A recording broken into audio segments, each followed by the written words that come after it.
All right, good evening, and thank you for viewing the August 3rd meeting of the Arcata City Council. The City Council meeting is being held as a hybrid meeting with both in-person attendance and teleconference access via Zoom. Our first item, which is new to our agenda this evening, is a land acknowledgement. So I would like to acknowledge and thank the staff and elected leaders of the Wiyot tribe for working with the City of Arcata to formalize a land acknowledgement. During our last meeting, the council adopted a new meeting structure that includes the following opening. The City of Arcata acknowledges that the lands we are located on are the unceded ancestral lands of the Wiyot tribe. The land that Arcata rests on is known in the Wiyot language as Gudini, meaning over in the woods or among the redwoods. Past actions by local, state, and federal governments removed the Wiyot and other indigenous peoples from the land and threatened to destroy their cultural practices. The City of Arcata acknowledges the Wiyot community, their elders, both past and present, as well as future generations. This acknowledgement seeks to aid in dismantling the legacy narratives of settler colonialism. Item 2 is our flag salute, so if you would like, please join us.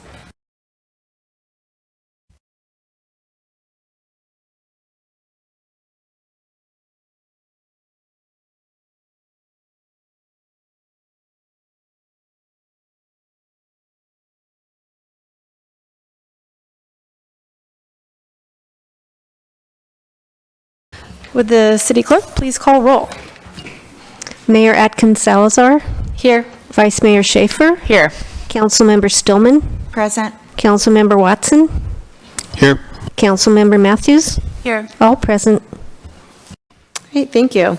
If you wish to make a comment during the meeting, either at the 2 open public comment periods or for an individual agenda item, there are 3 ways to do so. If you are here in person, please line up behind the podium when the item you would like to speak on is accepting public comment. If you are logged on to Zoom, click Raise Your Hand when it is time for public comment on the item you wish to speak on. If you are on the phone, press *9 on your phone to raise your hand. When it is your turn, you will be prompted to dial *6 on your phone. For each item, we will be taking in-person comment first and then move to the online comments. We won't be going back and forth, so if you are wanting to comment, please let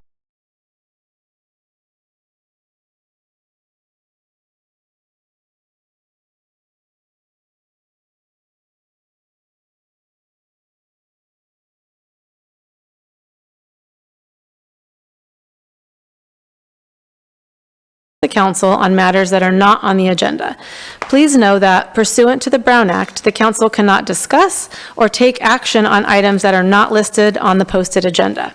At the end of all oral communications, the council may respond to statements. Supported requests that require council action will be set for a future agenda or referred to staff.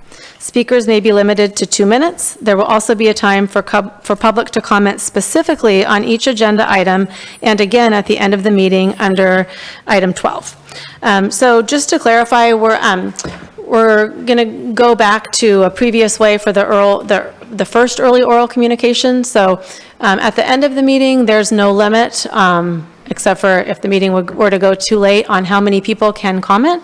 For early communications, we do have a 15-minute time limit, and that allows for about 7 to 8 people if everyone takes their full 2 minutes.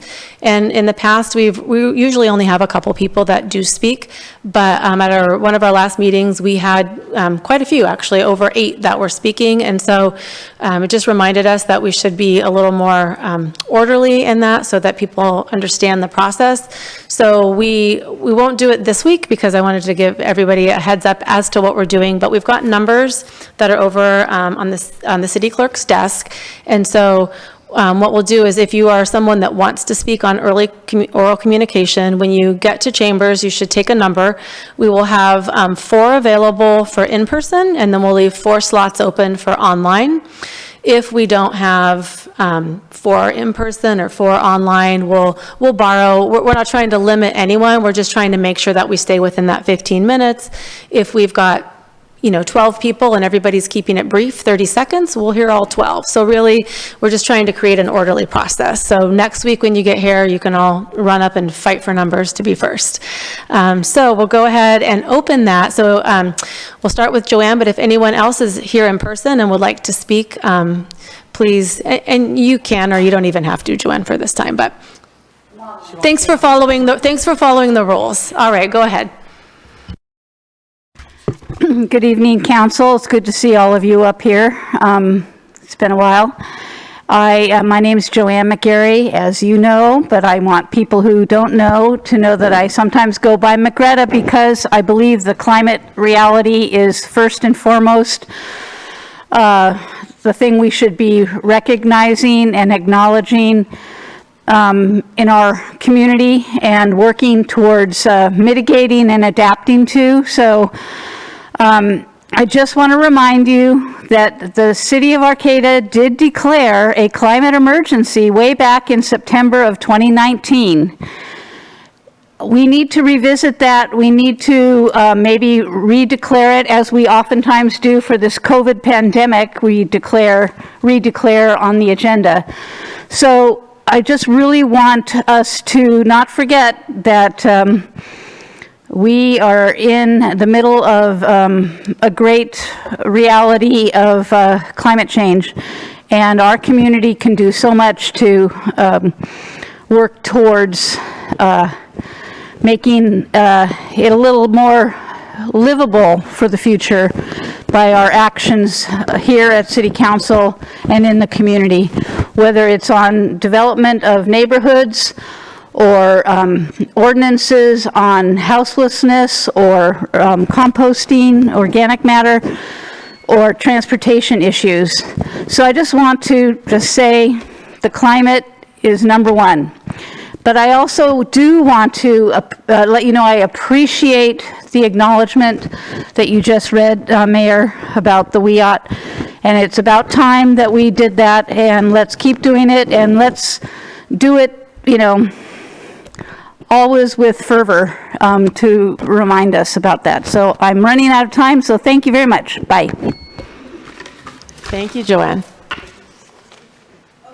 Joanne, don't take the number with you, please. Thank you, thank you. No, she's taking it She's home, going to keep it so she always has number one.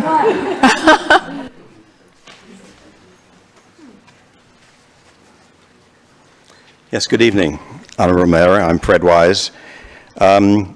The July 26th Planning Commission transcript is on the website arcata1.com. It has a new feature with a table of contents of about 20 items. You can click on one of the items and go right to that section of the Planning Commission meeting to save you time, or if you just want to look at a specific thing. Yesterday, the Transportation Safety Committee had a meeting. They came out strongly in support of their recommendation for the L Street pathway, staying as a potential linear park, which I support. It's on the front page of arcata1.com. The letters that the city has been receiving about the gateway are now online, which is great. They're only going to be it says they're going to be updated every 2 months, which is not so good. I have some suggestions for how that can be improved. I think if an efficient process were in place, it could be done quickly. I can volunteer to help if necessary, but they can just be amended to any existing PDF, and then they'll be up to date. I did talk to the developer in Santa Cruz. I mentioned the building in Santa Cruz that I like. They do not build up here. Got confirmation that it is pricey. I got some dollar figures. They do have architectural services, and I'll make the point that good design does not necessarily have to cost money. There's a lot of features of that building which could be incorporated at not large cost. Let's see here. Okay. I have a handout for everybody. It has to do with a phrase that I brought up 3 times at different committees. It's the phrase time certain review. I have a letter for everyone. I'd like you to read it and take some action on it. Thanks very much. Thank you, Fred. And I just wanted to thank you, Fred. I know the website you run takes an enormous amount of work, and I really think it's a huge asset to the community. So thank you very much. Yeah, it's really nice to be able to fast forward to specific pieces of meetings, so thank you for that tool.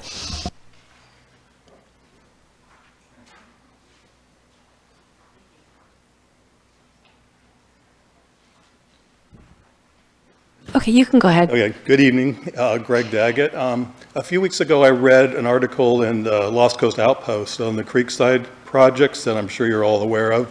That was a pretty extensive process that you went through to, basically have senior housing and also housing would also, when they had problems with their health. And this was something that was very important to the city.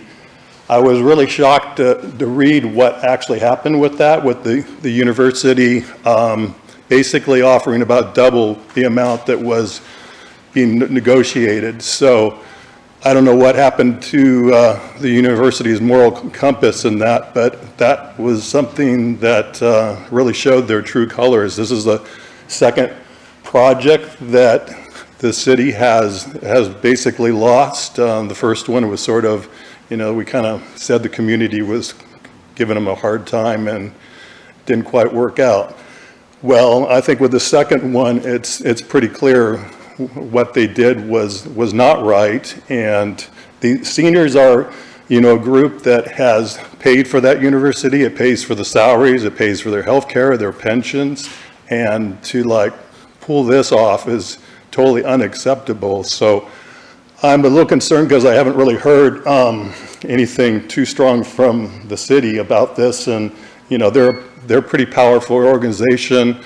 We got a lot of people that, get jobs later on down the road with the university and with government positions here. So I'm a little concerned that where is the outrage?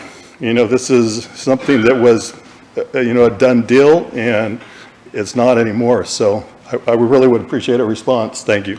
Would you please leave your contact information with the city clerk? I'd love to talk to you after the meeting. Okay. Yeah, thanks. Great, thank you for that. Let's, seeing no one else in person, let's go ahead and go to online. There's no early online communications. Okay, so next we'll go to the consent calendar, and all matters on the consent calendar are considered to be routine by the City Council and are enacted in one motion. There is no separate discussion of any of these items.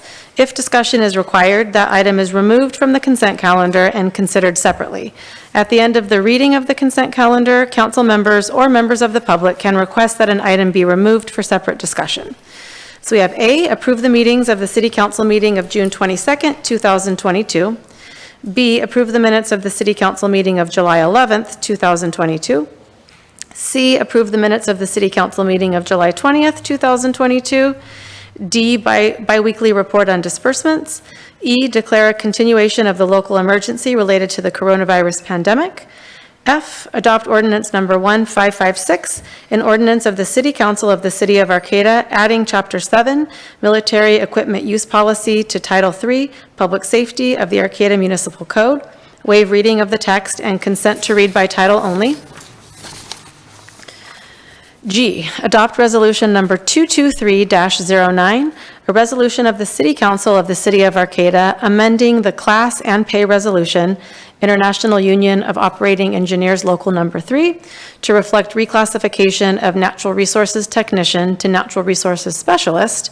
2, adopt resolution number 223-10, a resolution of the City Council of the City of Arcata amending the class and pay resolution, management, mid-management, confidential, and appointed employees to reflect the new position of Wastewater Operations and Compliance Manager, new position of Information Technology and Digital Media Technician, and reclassification of Information Technology Manager to Deputy Director, Information Technology. Adopt resolution number 223-11, a resolution of the City Council of the City of Arcata amending the resolution establishing and authorizing supplemental compensation and benefits for management and confidential employees to reflect title changes. H, award a construction contract for the Arcata Storage Tank 1C project to Mercer Fraser Company in the amount of $3,390,975. Authorize the city engineer to increase the contract amount by up to $339,097.50, which is 10%, for a total of $3,730,072.50 to allow for any unforeseen contingencies and additional work as necessary, and authorize the city manager to execute all applicable documents. I, approve a purchase contract with Owen Equipment for one Vector Impact Combination Machine in the amount of $367,505.78, including tax and freight. Authorize a cost increase for up to 10%, $36,750.58 for contingency for a total potential cost of $404,256.36, and authorize the city manager to execute all applicable documents. J, approve a purchase contract with Jack Doheny Company for one sewer camera van with WinCan software in the amount of $299,929.89, including taxes and freight, and authorize the city manager to execute all applicable documents. K, direct the city manager to execute the 3-year Cal Poly Humboldt ridership agreement and future amendments with the city of Arcata. L, adopt resolution number 223-08, accepting a fee title interest in assessor's parcel number, it's APN 505-251-011, and a public access easement over a portion of APN number 505-251-013 from Humboldt State University Real Estate Holdings or successor in interest. And M, adopt resolution number 223-12, a resolution of the City Council of the City of Arcata responding to the Humboldt County Civil Grand Jury Report entitled "The Sea Also Rises."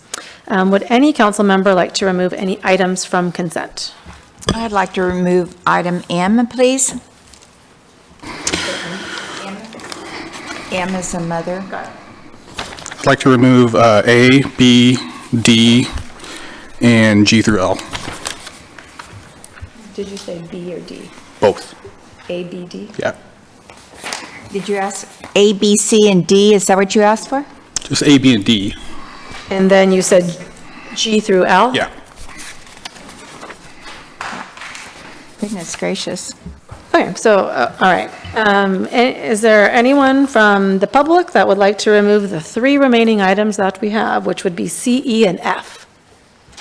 This is a general question. Can we check to make sure that the live broadcast is going through? Is there someone who can check on that? I got a message that it was not, but it may be incorrect. Thank you. All right, thank you, Fred. Well, I would move for adoption. Did you say E and F? So the only ones that aren't pulled right now are C, E, and F. I would move for E, B, and F approval. I second. Okay, all in favor? Aye. Aye. Okay, so we approved items C, E, and F. All right, so let's go ahead and start with item A. Yeah, first I just wanted to say it's always nice when, sometimes things take a lot of time to get through the city. And it's always nice to see it, when you plant a seed and they come to fruition. And so, yeah, I'm, just really elated that we were finally able to do the land acknowledgement. So item A, the minutes of the June 22nd meeting, on page 21 of the agenda packet.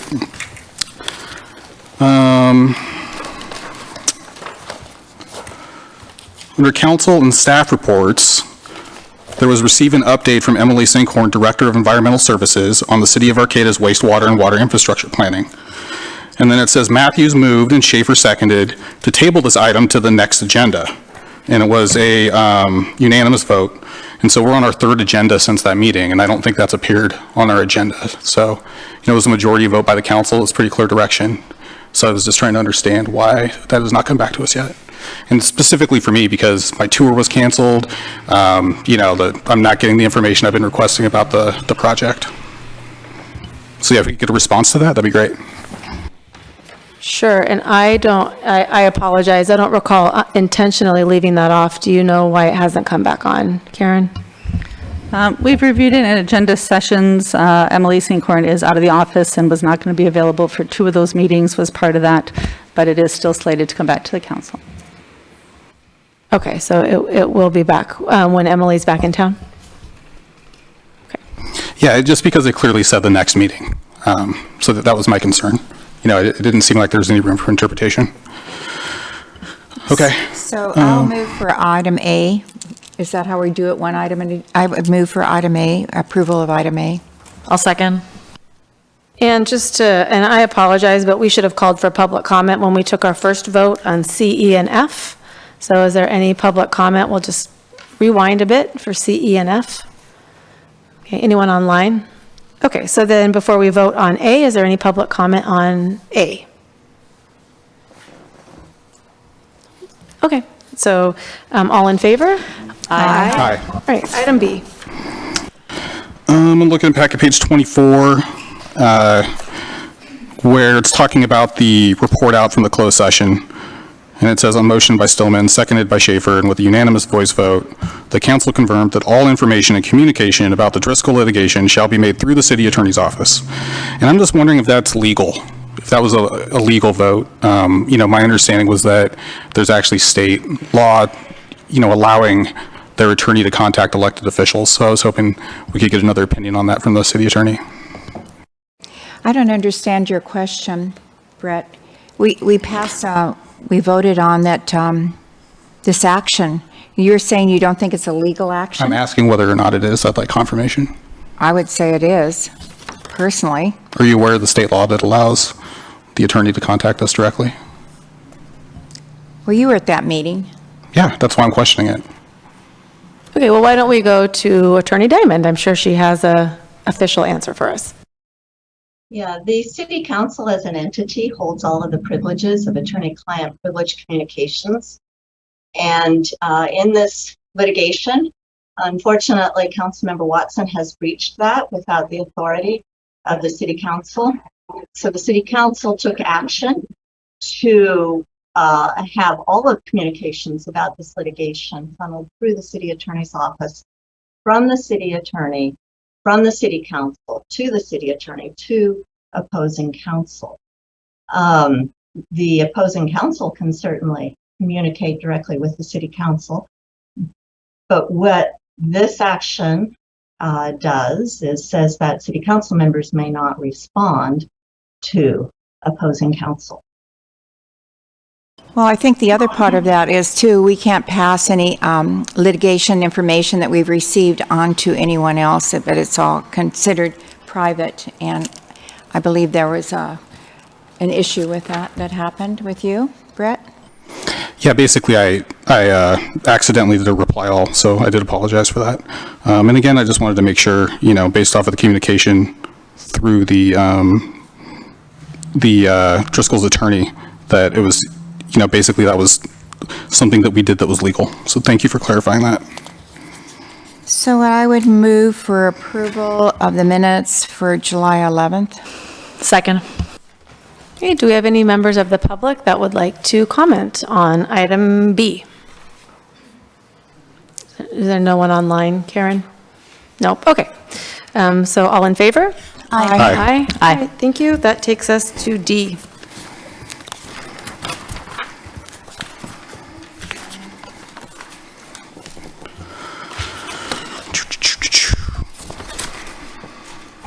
All right, packet page 39.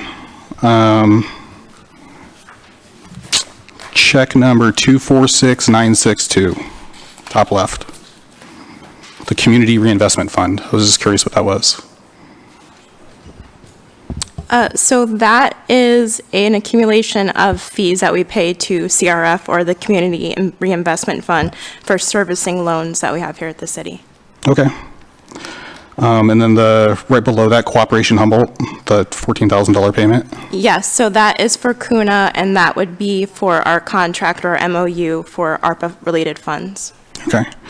And then just below that, there was several expenses to Davidson Bros Lock and Safe. I believe that would just be random, well, not random, but miscellaneous invoices for various locks we have replaced here at the city, or repairs. Okay. And then packet page 42, check number 247028, CalTip, for $63,000. That's our annual insurance for transit. Okay. It's annual insurance for what? Transit. For transit, okay. And that was it for item D. So I'll make a motion to approve item D. I'll second. Okay. Okay, do we have any public input on item D? Okay, so all in favor? Aye. Aye.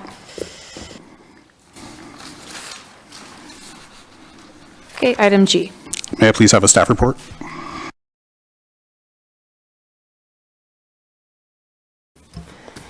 Yes, this staff report is based on council's adoption of the 2022-2023 budget. It included approval of position and organizational changes in the Environmental Services Department and the IT division of the City Manager Office.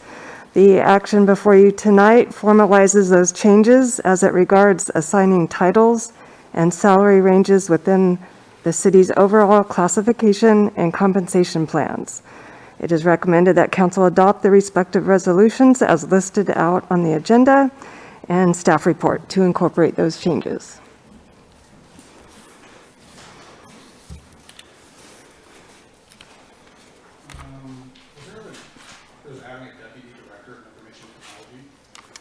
It's not an addition, it is a reclassification of the current information technology manager position.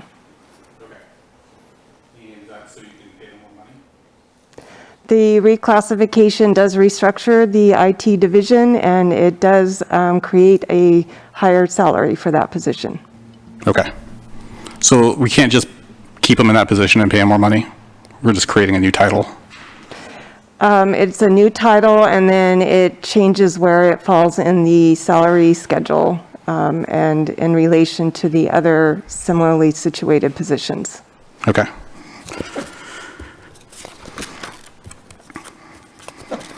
Do you have another question on that, or can I move? I'll move for adoption of item number G.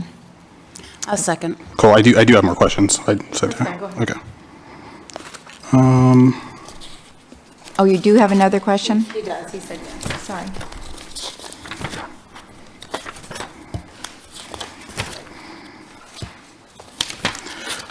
Yeah, could you just talk more about the natural resource specialist position? What can I answer for you? Just, I guess, like clarify what they'll be doing, what their job duties are. In addition to what's in the job description, or? Yeah, if you could explain it to me, that'd be great. Okay.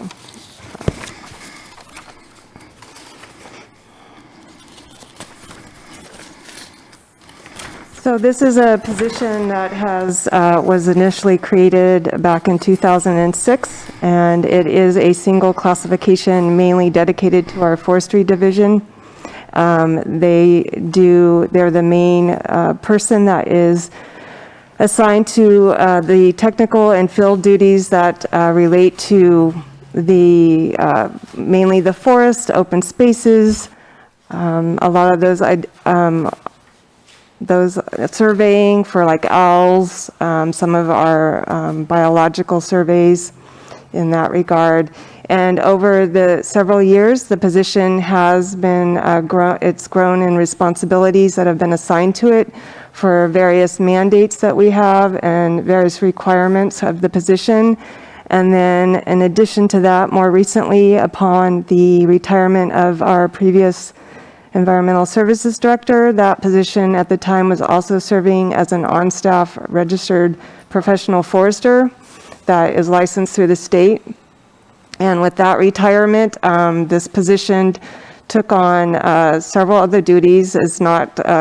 Is not registered, but a lot of the duties that can be performed under a registered professional forester. And we have found through the transition with that director position that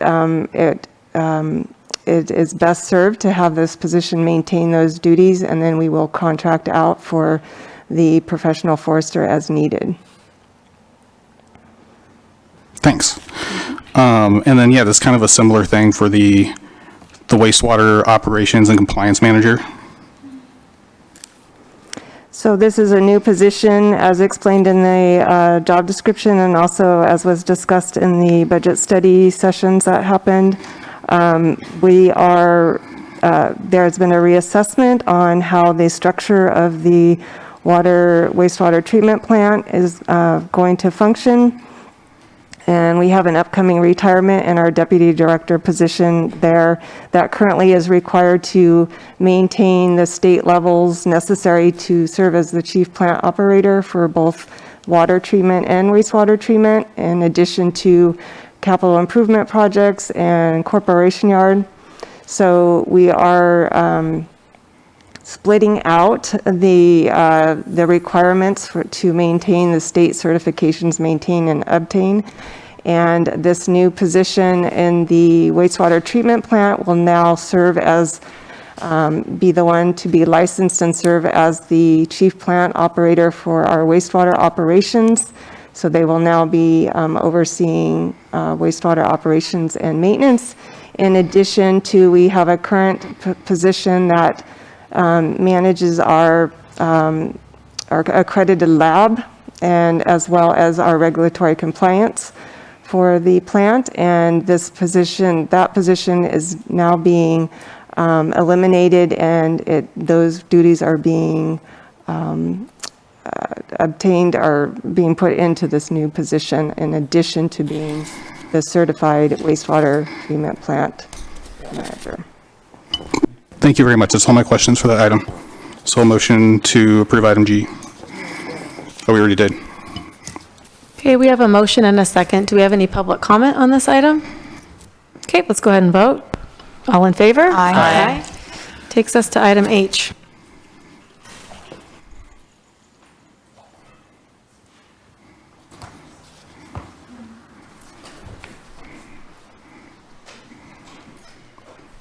Yeah, if we could start with the staff report, that'd be great. Please. Sorry, when you say that, you just want me to read the title, or, I'm sorry? Yeah, I was just looking for a staff report on the item. You know, I just have to interrupt for a moment, excuse me. You know, I read all this information, I assume you did too, so you understand what's going on. And so No, actually, I don't. So this is kind of the result of a decision that the council made, Well, where I'm not allowed to. I read it. Yeah. And you don't read it? You can't read it? So you want to talk about my disability right now? No, I'm just asking you a question. We Sure. had all this. Okay. So what I can say is if you can pull an item and ask questions. If the council feels like there's a need to move on, you can move to call the question, and we can vote on that to see if we want to move on. Those are two ways to go about it. So until then, go ahead, Sure. Councilmember Watson. Yeah. So I mean, just to explain it, basically, I need information explained to me over the phone in person, and this is the only opportunity I'm allowed right now to get my questions answered. We need this storage tank. Cool. I just want to make sure I'm, doing my due diligence and understanding things before I vote on it. I don't want to just rubber stamp stuff. So I'll go ahead and give just a little brief background on this. So I will start by saying this is a great project. It's a new water tank, 1 million gallon water storage tank for the city. And it's a project, I guess, as I assume it's been on the books for about 3 years. We've been talking about it. We increased our water and sewer rates, I guess, a couple years ago for large infrastructure projects just like this to help pay for this. We also have a grant, an IIG grant, for I believe it's a little over $1 million that goes towards this project as well. And it's been on the CIP for the last 2 years, I believe. So it's primarily a water storage tank, but there's also, I think, around 2,200 linear feet of new pipe water line that connects the tank to our main system. Okay. Yeah, I just noticed this in all the contracts where we do this contingency. So in this one, it's 10%. And it's just not, maybe I'm mistaken, it's just not something that you really see a lot in the private sector, it seems like. And I'm just wondering, basically saying we'll approve an additional $340,000 on top of what you quoted us. It just, I don't know, it just kind of seems, it seems bizarre to me. And I'm just wondering, over the last maybe 10, 20 contracts we've done where we've done contingencies, what has the result been? Have we been maxing out the 10%? What does that look like? So every project varies, and they're all different. There's always risks depending on the type of projects. With a lot of underground projects, we have no idea what's underground to a degree. And so we never know what to expect. And so if we award for just the contract amount and there are any changes that need to happen, then everything needs to come back to council. It holds up construction. There's just lots of impacts as a result of that. So we typically try to budget knowing that there's potential for those, with the hopes of not using that contingency, but knowing that it's there if we do. So again, it varies depending on the project. Larger projects, we typically reduce the contingency because the amount is still pretty high. But on smaller projects, we use larger contingency because, 20% of even a small amount doesn't really cover you too much depending on what repairs and what changes are needed. So hopefully that helps a little bit. Okay, thank you. I'll motion to approve item H.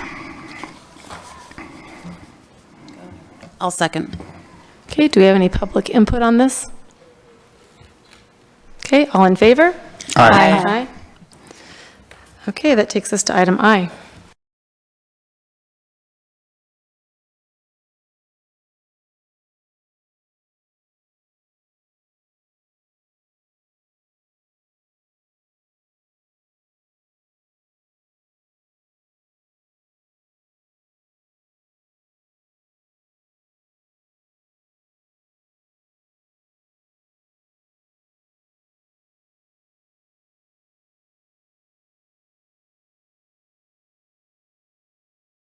May I please have a staff report? Sure. So this item is to approve a purchase contract with Owen Equipment for one Vector Impact combination machine in the amount of $367,505.78. It allows a cost increase for up to 10% for contingency for a total of $256.36.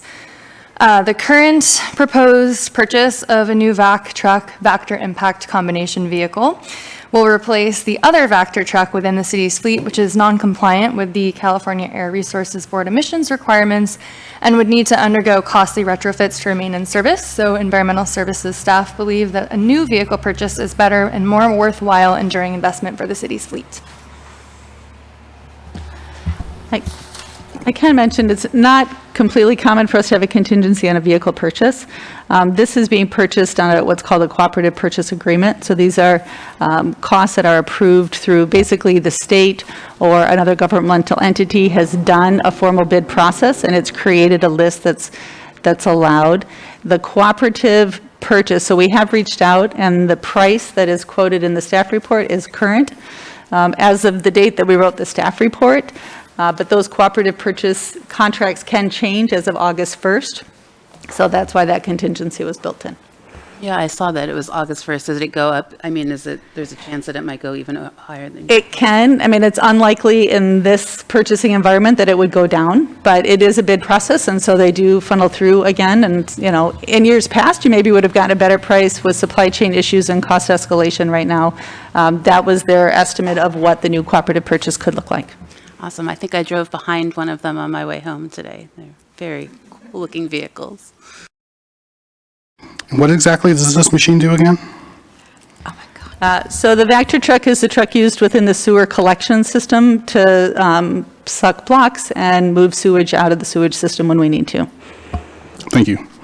I'll move to approve item I. Second. Do we have any public input on item I? Okay, all in favor? Aye. Okay, and item J? Yeah, if I could please have a staff report, I'd be very grateful. Sure. So the city currently operates one sewer camera truck for maintenance of our wastewater collection system. The utilities crew has kept that vehicle and equipment operating despite many maintenance challenges and obsolete software that is without the capacity to be upgraded. Therefore, the purchase of a new sewer camera inspection vehicle with functional software is essential to continue to maintain our wastewater collection system and reduce inflow and infiltration.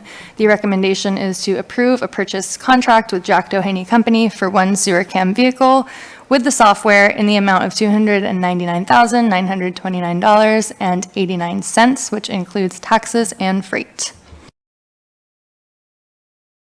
It reminds me of the street sweeper, which is held together, I think, with baling wire And I'm hoping that maybe next year there'll be a possibility to get one. I know they're very expensive, just like this equipment, but they're necessary. And we had budgeted for all of this, didn't we? So we've already, okay. Thank you very much.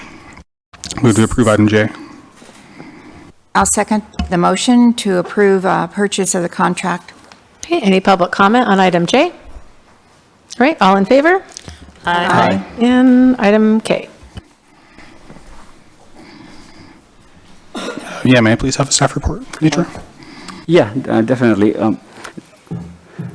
This authorizes the city manager to execute a contract with the Cal Poly Humboldt so that the students could use the Jack Pass. Normally we have an annual contract, but this is a 3-year contract. So this is just the way they will pay the city so we can run our transit. And then I was looking at, how do we charge them? It's $1.75 per person? Yes, it's per swipe. Every time all the students and the staff have the pass, so every time they swipe, we track that, and that's how they pay. Is that the same rate that we charge everybody, or is that a special rate? No, that is the same rate for everybody. Okay. There are different rates for seniors, but this is a regular charge. And so and then how do we calculate it again, the payment? So every student or staff will swipe, and we track how many times they swipe, and at the end of the month, we get the tally, how many Jack Pass has swiped through the card, then we just bill them. We will bill them quarterly. Okay. Yeah, I was just curious, so after the swipes are made? Yes. That's how you can count. You know, we started that in the 70s when we started the bus system in Arcata. And the one reason we started it was to be able to provide service for now Cal Poly. At the time it was Humboldt State, and not even a university when we started it. And we felt like it was a way to help the students get up on campus and not have the cars there. And so that was a really important thing. And I think it's important to continue this because we're going to need it forever. And so I would so move for item K. And then my other question is, so we get the payment afterwards, but under the budget financial impact, it says a payment will be made in arrears quarterly. So I had to look up the word arrears. Doesn't that mean we get paid before? No, they will pay after. Okay, so the rides happen first, okay. You have to know who's ridden and how many you have, and then you can figure out how to charge for it. I'll second your motion, by the way. Thank you. I call for the question. Second. Okay, well, we have a motion and a second for item K. And so let's go ahead and take a vote on that. All in favor? Aye. Aye. Oh, excuse me, is there any public comment on item K? Joanne, were you wanting to comment on that one? Yes, thanks for letting me bring the dog in. The car is kind of hot right now as the sun's setting, so it won't be a habit. But I am really interested in this transit concept, and so I just wanted to speak up on this issue about charging people for public transit, when in the future, let us hope that community-wide it will be accessible to everyone, and we can figure out the, quote, cost per person, but not necessarily have it be, you know, an individual needing to pay such a cost, and so that we can subsidize it and incentivize it and promote it in, again, this climate consciousness that we need to have as we move into the future. So I think approving this right now today is totally understandable, but take these types of concepts with these annual agreements with the university and all as trying to figure out how to make it more systemized and just, you know, not necessary to keep going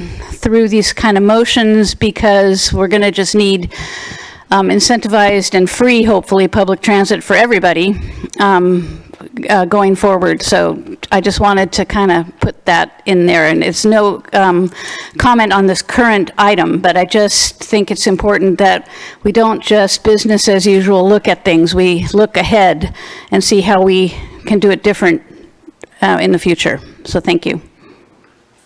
Thank you, Joanne. All right, and we did vote on that prematurely, but we did, so that passed. And that takes us to L. Can I please have a staff report? Sure. So since 2019, the city has been working toward acquisition of the subject parcel, which includes a public access easement to the subject parcel across a portion of the adjacent parcel where the city currently holds a public utility easement. The city council authorized the city manager to enter into a purchase and sale agreement in February of 2022. So this resolution accepting the property is one of the last steps in the process to complete the real property acquisition. It is expected that escrow will close in September 2022,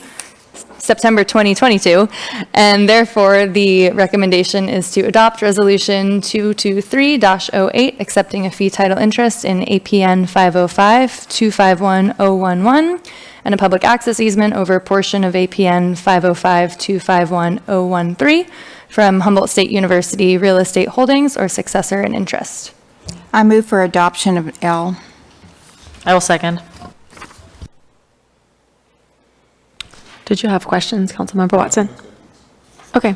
Are there no public input? All right. All in favor? Aye. Aye? Aye. And that takes us to M. I believe Councilmember Stillman, you pulled that one? I pulled that because I was looking at page 147 at the bottom, very last one, where it says several contaminated sites. And they have the Southern Pacific Railroad in Arcata. I think that's supposed to be Eureka. And I think it's the balloon track that they mean, because as far as, I did some research, I called some people on it, and they said we don't have a Southern Pacific Railroad track. We have tracks. We don't have a yard. So I think it's the balloon track, and I think they made an error. Anyway, I just wanted to bring that forward. Okay, it's not the Little Lakes, because that's also, was a former rail yard, wasn't it, in that area? I contacted Dan Hauser and asked him, and he said it has to be the balloon track because Southern Pacific Railroad did not have a yard in Arcata. If you would include that in the motion, we'll clarify that before we Yes, send well, I the have one more response. clarification. Okay. That's on page 170, and that's in the letter. It says recommendation 1, it says the Board of Supers, the city councils, both Arcata and Arcata, and that should be changed to Eureka, I believe, which is on 170. So I wanted to just make those two corrections. I also think that one that wasn't included about contamination is probably the Timber Heritage Site in Samoa. They know they have contamination there. So that wasn't included in this summary from the grand jury. If it's the will of council, we'll add those. So with that, I would move for adoption of M. Then I have some questions as well. On page 166, under the fourth whereas, the 2009 Arcata Levee Repair Project. I was just hoping I could get some more background on that project. Looks like it's been 13 years in the making. Which whereas are you on? The fourth one. Nature wants to celebrate for a minute that this grant came through.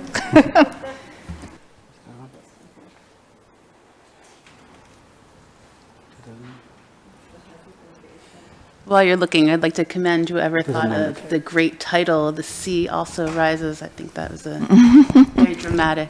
It is, isn't it? So just to answer your question, 2009 levee project was funded by FEMA, and it included putting levee around the wastewater treatment plant and around the Clop Lake. That was impacted by a heavy storm. It was funded through FEMA. And that was my first project in the city of Arcata. That's what I remember. Yeah, that's been complete. Yes. Possibly you remember that because that was a time that you couldn't go out to the marsh because it was all closed off because they were raising the dikes, and they were also raising the islands in the middle of Clop Lake. And then eventually, and they smoothed out all the walkways. They had gotten really very humped in the middle, and through that process, they smoothed it out and made it walkable for everyone and for wheelchairs. Are all the graphs that were in this report, are they really similar to the ones that we've gotten in previous presentations from David Loya about the sea level rise in Arcata?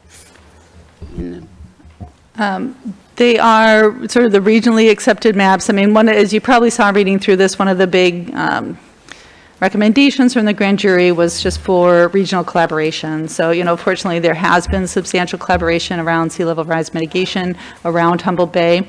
So these responses are consistent between, so the county and the city of Eureka and Arcata collaborated on our response as part of that continued planning effort. So, yeah. Thanks. And then the 2005 greenhouse gas reduction plan, is that also completed? That's the city's greenhouse reduction plan, and there are several implementation measures that have been met in that, and there are others that the city is still working on. But much of that will be incorporated into the climate action plan that the city is working on regionally as well. And then how's our forest carbon sequestration project? The project itself? Yeah. Is it ongoing? It is ongoing. Our forest continues to grow and therefore continues to sequester.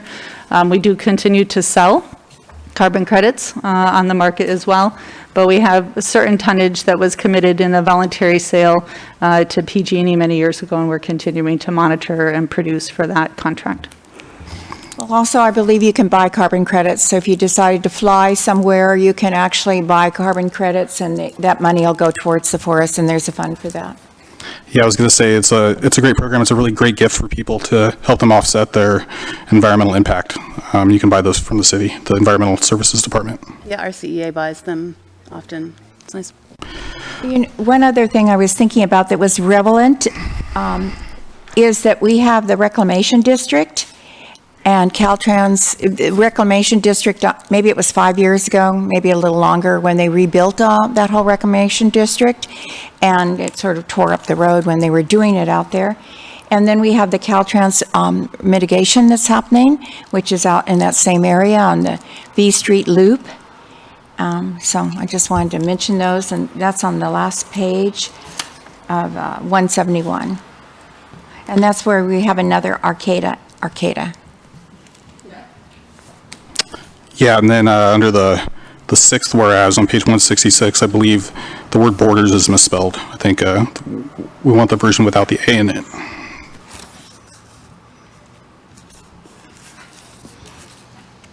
Well, thank you for making those corrections, and so I would move item M with the corrections of. And then I just want to add. Second. Yeah, I missed the meeting this was at. I was ill. And so I wasn't part of the conversation, but just looking at the findings, I disagree with the response to finding 3 that the council made, that, feel it says, diverse array of local, state, federal, tribal stakeholders involved. It should not be assumed creating a new regional governmental entity will be the most effective, efficient, or just approach to regional collaboration. So yeah, just me personally, I do think that is the best approach. So yeah, that's where I disagree with this. Thanks. Okay, we have a motion and a second. Is there any public comment on this item? Okay, all in favor? Aye. No. Okay.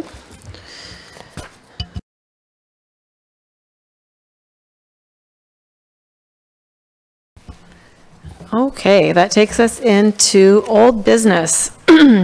So item A is to introduce ordinance number 1552, adding Chapter 5, the Residential Rental Inspection Program, RRIP, to Title 8, the Building Regulations of the Arcata Municipal Code. And can we please have a staff report from our city engineer, Nate Tricotri? Yes, good evening again, Mayor, Vice Mayor, Council Member, member of the public, member in the Zoom, and member of the staff, good evening. So this item in front of you is our residential rental inspection program. City has been working on this for, I would say, at least 2 to 3 years. With me today, I have Joe Bishop, our building official. He will be doing most of the presentation and going over the overview of the program. We also have Ed Layla from Arcata Fire Department, because they have a similar program for the apartments. So if there's any question, he will be answering. And if there's any other legal question, we have Nancy Diamond on the Zoom call if it comes up. But if it doesn't come up, that's great. So I will give you just background, and then I'll hand it over to Joe. So this program, as I said, we've been working on this for last 2 to 3 years at the direction of the council. And late last year, we brought this item in front of you. And when we brought to a second reading, council directed us to get more feedback, because there were a lot of public comments at the meeting. So council directed us to seek more input to the program and bring it back. So we took that direction, and we worked with the public and we created a working group for the residential rental inspection program. That working group consisted of 9 members, which was a very diverse group, included tenants, landlords, residents, advocates for tenants, and everybody. So with that 9 group, we met with them over 5-month period at least 5 times. At the end, not everybody was on the same page, but we made the program better than it was. So when we brought it early on, it needed improvement. So we took those feedbacks, and the ordinance, which is in front of you, you will see a lot of edits, that those are based off all the comments that we received from working group and the public and the staff. So we are ready to introduce this as any ordinance. We believe it's not perfect. It will need improvement as we go. So in next 1 or 2 years, as we start implementing the program, we'll learn some lessons, and we'll bring it back to you. And if there's room to improvement, we'll improve them. So with that, I'll just hand it over to Joe. He will go over just overview of the program, and at the end, you can ask us the questions. Thank you. You got that part for me? Okay. Hello, thank you for having me, and thank you for having everybody. It's good to see a lot of faces. Once again, my name's Joe. Some of you know me, some of you don't. I'm very happy to be here and present this program. So we have a PowerPoint here. I'm not going to read it verbatim. I believe that it will be available if anybody has specific questions. Essentially, the goal of this program is driven by a long-standing reputation of classic university town having substandard housing, and a lot of people get complaints, council members, city managers, department heads, staff, neighbors, fire department. So the goal is to address those problems in a proactive manner. Currently, all code enforcement is complaint driven, and so when people complain, we respond. This is a way to establish a cooperation between the city government, property owners, and tenants, and provide protection to everybody and enhance the community. Next one. One of the questions that came up in regards to when you're looking through the ordinance, there are exemptions to the program. Specifically, the definition up there is talking about the transient occupancy tax and what that applies to, and that's any unit that is for longer than 30-day duration. So the term transient occupancy refers to less than 30 days. Any unit that is subject to the transient occupancy tax will not be subject to this program. Likewise, we mentioned the Arcata Fire Department. They have exceptions written into this program now that exempt any unit that is subject to another inspection by another government authority. For example, Arcata Fire does inspections on multifamily units, apartment buildings, typically R1, R2. So this program is to kind of fill the gap, and that's one of the exceptions up there. Mobile home parks are under the state jurisdiction, housing community development. I have contact with their inspector. If there are issues, I know how to get a hold of him and help there. Newly constructed units are going to get a 5-year grace period before they are required to register. Thanks. So essentially, one of the comments and the concerns that was brought up by the public, by the working group, is the cost of the program. And so we did a lot of number crunching and made some estimations on the number of units that are subject to this program. And essentially, the annual cost for the administrative side of it is going to be $20 a year. Originally, I think we had $40 a year. So we were able to justify cutting that in half. And essentially, the goal is that all of the units that are subject to this program will be eligible eventually to get into the self-certification program, which is ultimately, once they get into that program, they do their own inspections once a year, and they're only going to pay the $20 a year fee. And that's $20 a year per parcel, not per unit. So we really are addressing the concerns about cost and really trying to limit this to the bare minimum in order to support the program. Once again, Ed is here, and specifically we're talking about R1, R2. R1s are hotels, motels. R2 are buildings, individual buildings that contain 3 or more dwellings. So the flow chart, essentially, the first phase of this program is the first 3 years where all units will register, and the top of the flow chart there describes how they're going to go through the process. They register for the property, they get the inspection, hopefully everybody passes and gets a certificate, and then at the end of the 3-year period, they are given the option to either go back to the beginning and start the 3-year cycle over. If they don't want to do the self-inspections, they'd rather just pay the city to get the inspection every 3 years. That's fine, we're happy to do that. Then after, if they've successfully managed to get through phase 1, the second phase, there's basically the option to continue the regular program or do the self-certification program. So that's the flow chart there. It's essentially the same flow chart, except that once you're into the self-certification program, there's a one-time initial fee at the beginning to get into the program, and then it's only the $20 a year fee per parcel. Joe, can I just ask Yes. you, what is that initial fee to get into the program? Right, it's a one-time inspection fee, which is listed, can you go to the next slide?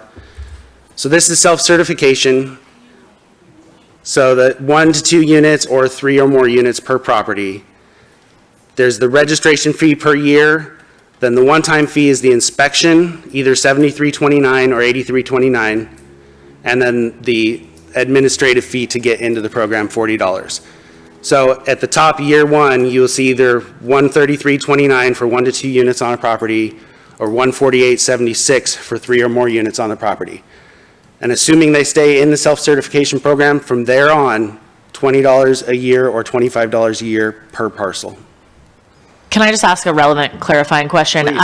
So these charts show for the 3 or more units per property, but those are going to be inspected only by the fire department. So why are we're still charging fees for those even though we are not? Very good question.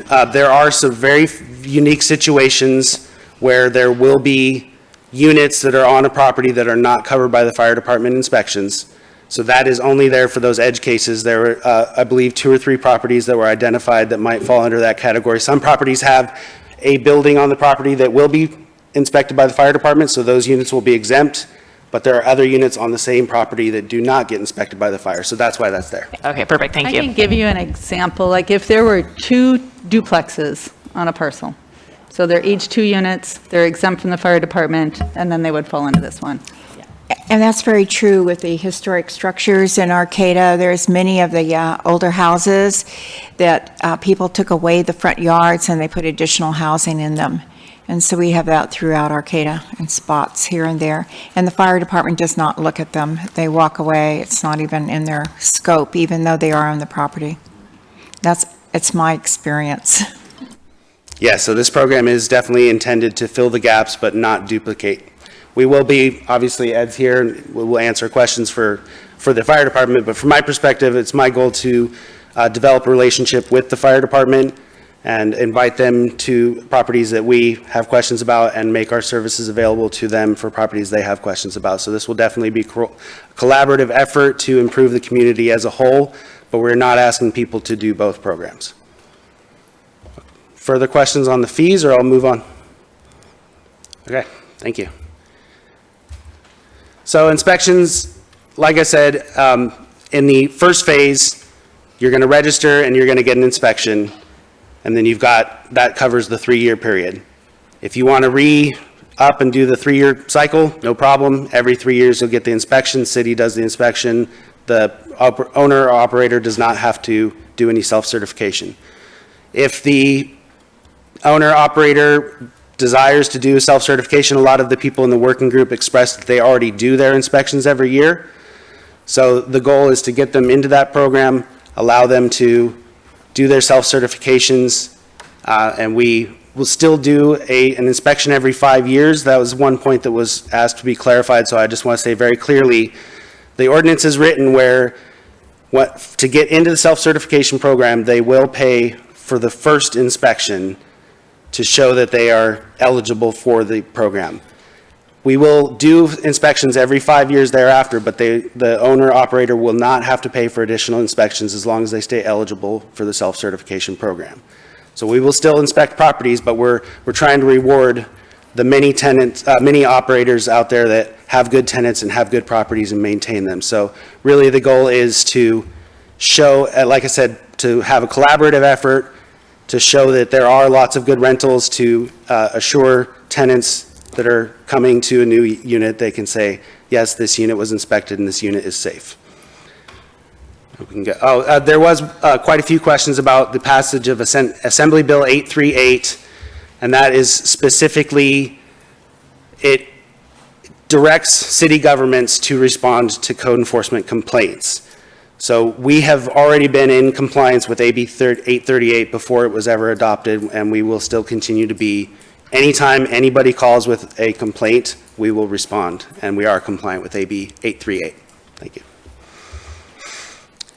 Discuss self-certification. Like I said, this will be available if people want to get another look at this, but I think we can move on. Scott, I'd like to ask another Yes. question. So you have some rental agencies, and they manage a lot of properties. And one of them, who I asked, who is on your committee, manages 100 units, and she inspects them, I think, 3 times a year. So how do you, and let's say there are many property owners, how does that work then? You're going to be, she has to pay for each one of those, and? Per parcel, yes. So that'll be an interesting thing for our rental companies. Like we had just talked about, a lot of those that have multiple units per parcel are hopefully already covered by fire department. I know that a lot of the property management companies do manage individual rentals.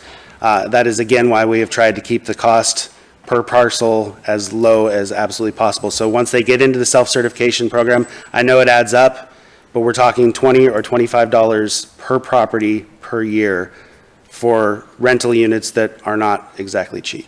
So let's assume that I'm self-certified, and how do you know that I'm doing a good job? You will keep records, to get into and stay in the self-certification program, you will be required to keep copies of your self-certifications on hand for the past 5 years, and at any point, anybody can, from the city or the tenant can request access to those. So if we get a complaint and we're looking into it, we might ask a manager, owner, operator to present their inspection records for the last 5 years. So you're saying there's a form that, for self-certification, that you would fill out? Correct. We will provide a form, and in fact, we're trying to use the same form that our inspector will use when they show up to do their inspections, will be the same form that will be provided to owner operators. It's a one-page form. It's really the basics, really basic life safety stuff. We're not here to talk about paint color or, if the weeds get to the point where they're a hazard, obviously we'll talk about that, but we're not going to pull a tape measure out and measure your grass. Well, that should be a fire issue. If the grass is too high, they should be really concerned about dealing with the whole neighborhood. And we are aware, and that's why we will talk about it if it gets out of hand, but we're here to look for life safety issues, and you're correct, that would be a life safety issue if it got out of control. Well, and just, I want to make sure I have it right, also to clarify, Councilmember Stillman, for you as well, but if, even to get into the self-certified program, you do have to have an initial inspection, correct? So there will be an initial inspection that says that the dwelling is in good standing, and then the assumption is that the manager or owner will keep it up. Right. But then there will be, every 5 years, you will be popping in for an inspection that's not charged if everything goes well. Correct. Right. Further questions? And we're back to the fees again, if anybody wanted to look again at the fees. This is for the self-certification program. So the first year is at the top, every year thereafter is at the bottom. Okay, we'll move on. So we've got some flow charts here. This is more of an internal side, how we as a department intend to implement the program. Essentially, we're looking at the technologies that we can use, including GIS to help us keep track of what properties are what and who's getting inspected by fire, who's getting inspected by us. There will be mailers. There will be obviously website designed specifically for this program. Information will be gone out in press releases, and we're going to explore other media options for ways to let everybody know if, assuming this gets passed, or hopefully as this gets passed. So then basically there will be a time period where the effective date, and there will be a 6-month period. Once the effective date begins, properties have 6 months to apply and get into the program. So we're intending to give people plenty of time, and we can go on to the next one, I think. Yeah, so there were a few topics that were brought up by the working group and by other community members that we're not able to implement into this program. This is just some examples. We have a longer list and things that, you know, either might be appropriate for their own program or might be something that could be implemented into this program at a future date. Just for example, several people felt like owner-occupied properties with a second unit, oftentimes called an auxiliary dwelling unit, they felt those should be exempt. Currently, as it's written, they are not. Rooms, if an owner owns a house and rents out rooms, that's not considered part of this program. But if it's a separate dwelling unit, it would still be in this program. We can consider options for that. A lot of people felt like there should be some kind of program to help people who are not able to afford the necessary repairs to the property that they own. I like the idea of the tenants council, you know, a group of tenants representing each other. So that's what this last page is, and I believe that's our, oh yeah, so essentially, you know, like I was just saying, we understand, and as Nature pointed out, this is not a perfect ordinance. We do strongly believe it's a better ordinance than we presented originally. And we ask for the opportunity to improve the program as it goes, and part of how we want to accomplish that is to provide metrics and updates to the council, so we have ways in place to be able to present actual data to you 6 months or a year down the road whenever you want it. Any questions? Yeah, I have a couple. Yes. Thank you. So I do appreciate the yearly metrics. I think that's really important pretty much in anything that we implement so we can track it, you know, our success. I did have an opportunity to meet with Ed from the fire department in the initial round to discuss the duplication of efforts, and he at that time was really willing to be helpful, so I appreciate the collaboration that's happening, and thank you for that. As I was talking to our city manager about the program, just a couple of suggestions that I had to kind of help the public. Even though it's as simplified as possible, it can still feel overwhelming to people. So one was to have some kind of a simplified flow chart or fact sheet, a cheat sheet, if you will, for the public. And another idea was just to really show that we want people to understand and be successful in this, some type of, as we're rolling it out, open office hours, or some, you know, just people that are willing to be there if others show up. Absolutely. I am currently available to the public at our counter any day, any normal business day between 1 and 2, and I will continue to make that time available for this. And if that's not enough time, I'll expand those hours. But that is a time that I set aside to be available for the public or for anybody else that wants to discuss this or any building-related issues. Thank you. I think that'll go a long way in the community, just to know that people get frustrated, and so they have that access to you. But making that public, a lot of people would like to have access to you, so now it's out there, 1 to 2.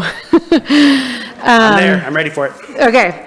And then, just as for the cost, like, I appreciate that we lowered the cost, because I know that we actually can't make money on the programs. We can cover the costs. However, that was also our intention with the vacation rental ordinance that we had, and then it was too low and we had to raise it to cover our costs. So I would just ask that we really keep track of that, and that if we're not making ends meet, because I don't think we're going to be making money on this. So if we're breaking even, super, but if we're not, if it could come back to council so we could correct that before we lose too much revenue. Agreed. And then my last thing is I do appreciate the removal of the larger complexes, so we're not having that duplication of efforts, because to me, that was what we heard the most about at the last meeting. So I appreciate that. Thank you. Thank you. Thank you. I know that there's been, did you have more? I know there's been a lot of work put into this. I just want to make sure, I'm sorry, I don't have reading glasses on and the writing's really small. I just want to make sure we did take out the part that you can recover the fees from the tenants, so the tenants will not have to be responsible for Yeah, if I'm understanding your question correctly, yes, the tenants would never be responsible to pay any of this to the city. This is owner-operator. All right, and so it says that a tenant can request inspection, whenever, but isn't that something that they can do Correct. now? Yes, that is correct. It's always been the policy as long as I've been here, and that is exactly what Assembly Bill 838 is imposing upon cities that don't currently do that. So yes, that's just to reaffirm that yes, a tenant can call us anytime.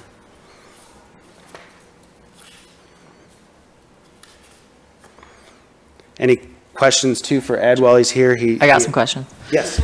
Sweet. For me or for Ed? Actually, probably a little bit of both, and maybe even Nancy. I don't know. I got a lot of questions. No. So I just wanted to ask but see, now you're here, a person that I've never seen or met before, so it's a good sign. But I know that we had the concern before that we might not have the staffing or have enough people in the building department to be able to implement something like this. I know that we've really slimmed down the number of units that we're inspecting, but I mean, what's your feel for, our ability to implement this program with fidelity?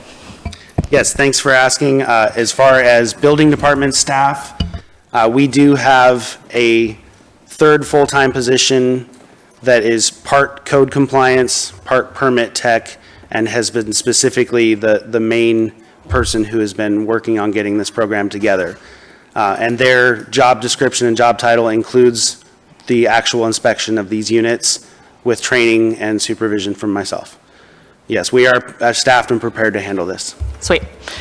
That is great to hear. And so then my other question, what is kind of the teeth behind the fire department inspections, just from personal experience? I've gotten a door tag and never saw anybody again.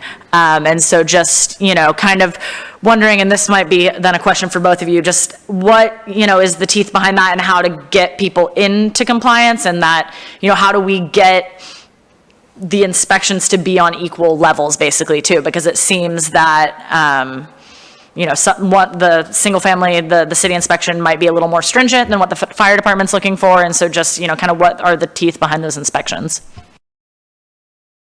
Well, like I said, I do intend to coordinate with the fire department to help both of us so that we can learn from the fire department. Fire department can hopefully learn from us so that we are not looking at different standards. Obviously, the fire department is most concerned with fire and life safety elements, which we are also concerned with.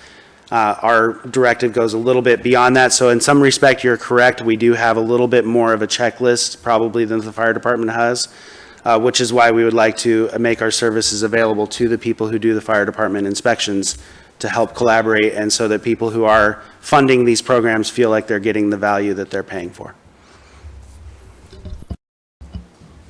So our inspections for the R1s, the R2s, hotels, motels, and apartments were mandated by the state to perform those inspections, and we have to have 100% compliance annually for them, and we have to show that to the state and our board that we do those.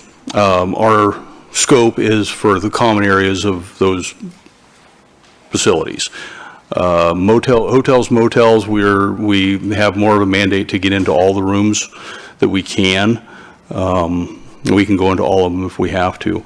Apartments, again, common areas. We've taken it as a value, or our value is to provide that to the tenants of the individual apartments to get in to verify that they have the correct life safety appliances that are required in the facilities. So when we go through there, that's basically what we're looking for. We're not looking for any other issues that the building department might see. If we do see something that's egregious, we do notify them specifically for it. And also to answer your question, there is a section in here, I'm not going to read it out to you, but just to point out, section 8504 is specifically to address enforcement and non-compliance. So there are measures in there specifically for this program to help us enforce these actions if necessary. And so what's the step for getting there? I mean, I'm just like imagining the nonchalant landlord that's not paying attention to what's going on in the city, maybe owns only one thing, you know, and brushes it under the rug and never registers. I mean, when does the point happen when the city maybe either knows that and knows that they're turning a blind eye, or, I mean, how does the city find out in that sense? I mean, I'm sure there is, percentage for error and that we probably won't net all of the units, but I mean, like what's the step on that?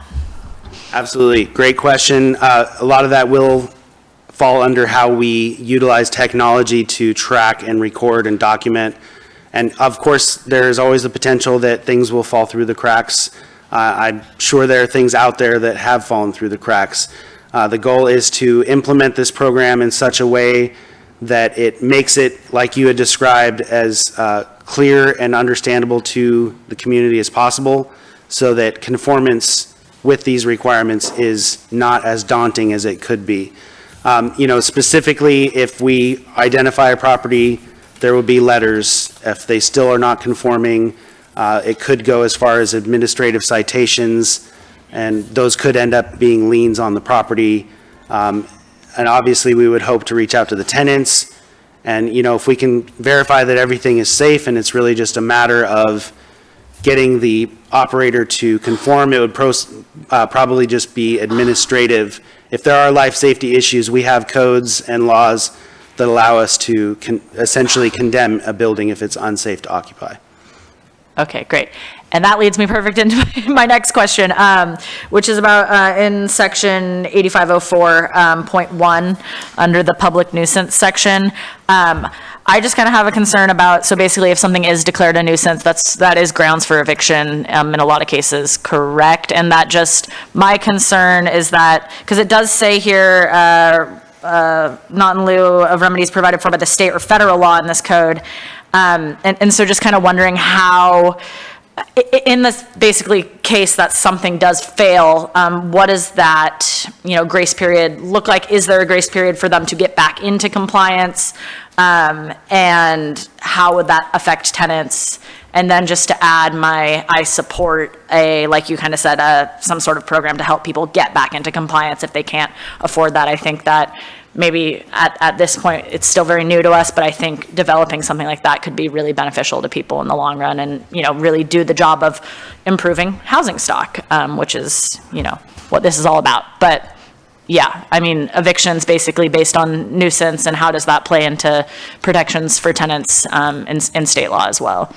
Absolutely, great questions. Happy to talk about it. What I will use to talk about it is what I do have experience with, since obviously we haven't started this program. I'm not certain how it will go, but I can address nuisance code enforcement that has happened. Very, very rarely would result in the relocation of a tenant. It would take, serious life safety issues, which could happen, fire hazards, carbon monoxide hazards, other types of things. And that usually would be an issue that is so egregious that the owner operator is going to know that, as required by law, that they would need to relocate the tenant. So in the very, very rare circumstances where a tenant might need to be relocated, in my experience, the owner operator is quite aware of that requirement by state law and tends to want to follow the law. No, it is not very likely that a tenant would ever have to be relocated if corrections were found. The corrections I would expect to find on a regular basis would be missing smoke alarms, missing carbon monoxide alarms. There will absolutely be grace periods given to help people comply. Water heater installs that were not done properly, we're not going to do an investigation on every improper water heater to find out if they got it permitted or not. That's not our goal for this program. The goal is to look for the life safety issues. A water heater is a perfect example of something that seems so innocuous, but can be extremely hazardous. And I don't expect to find a lot of problems, but if there are, we want to get them fixed, and we want to support getting them fixed any way we can. Great. I think those are all my questions, and thank you for being very thorough. I appreciate your answers. Yeah. Thank you. So we received a letter from a residential rental inspection program working group member by the name of Dave Hockman. And he seems like he really did an outstanding job just kind of outlining the ordinance and kind of pointing out some issues with it. And I guess my first question is, how come this letter hasn't been blue foldered? It seems like we received it yesterday. I asked the receptionist about it. She said she didn't know anything about it. We also received this letter from Winnie Trump yesterday, and that did make it to be blue foldered. So it seems like he turned it in time, but it has been added to the record. Yeah. I don't know that, I think that letter from Dave just went to council members, so I don't think it went to staff to get in the folder. Okay. If I'm remembering right, because when I discussed my questions with Karen, I don't think you had seen, we had just talked about it and she hadn't. Well, he's in our audience and he's saying he sent it to council members. Okay. He's going yes to your question. So it went to just us. Okay. Yeah, so, my first question is just, some of the issues that he's raised. There was a court case, Camara versus Municipal Court of San Francisco, that said the United States Supreme Court held that administrative searches by municipal health and safety inspectors constitute significant intrusions upon interests protected by the Fourth Amendment. And such searches, when authorized and conducted without warrant procedure, lack traditional safeguards,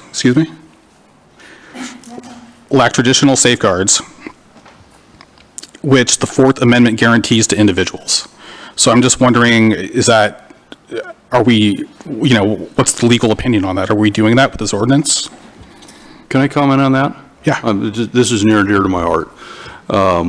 We have to deal with that on a regular basis. Fourth Amendment, illegal search and seizure.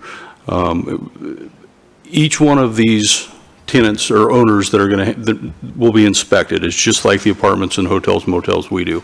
We have to gain consent before we can do a physical inspection. If we're told no, we have to walk away.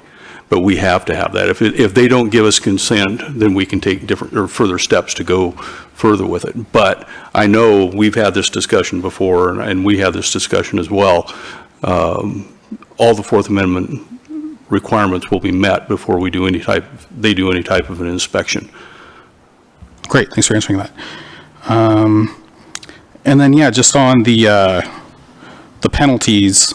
For example, a 20% penalty on mandatory registration fee, and it kind of goes on, and how the penalties will become retroactive, and the points made that, retroactive since the time they started being rented, that there are a lot of units that have been rented for, maybe more than 30 years. And so would we be applying retroactive fees for that amount of time? Any retroactive fee would not go beyond the date that this code becomes this ordinance becomes effective. Okay. So after the 6-month period, if a property is identified that is required to comply, does not comply, they'll get a letter, and that mechanism is in there so that the longer they go without complying, the larger the fee gets, and hopefully realizing that they're incurring a larger penalty of fee would encourage them to comply sooner than later, hopefully. So no, it would never go before the date of the adoption of this ordinance. Okay, great. And then, the opinion that none of the fundamental values of the general plan articulated by the required implementation measures have been included in this ordinance. And, this ordinance is not in service of the stated goals of improving housing quality in the general plan. I was wondering what you think about that. I'm sorry, what's the question?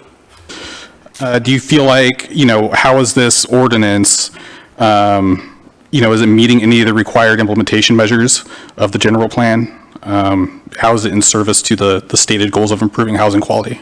I can't answer that question from an educated standpoint because I'm not very familiar with the general plan as a concept. That would be a question probably for Community Development Department. Okay, thank you.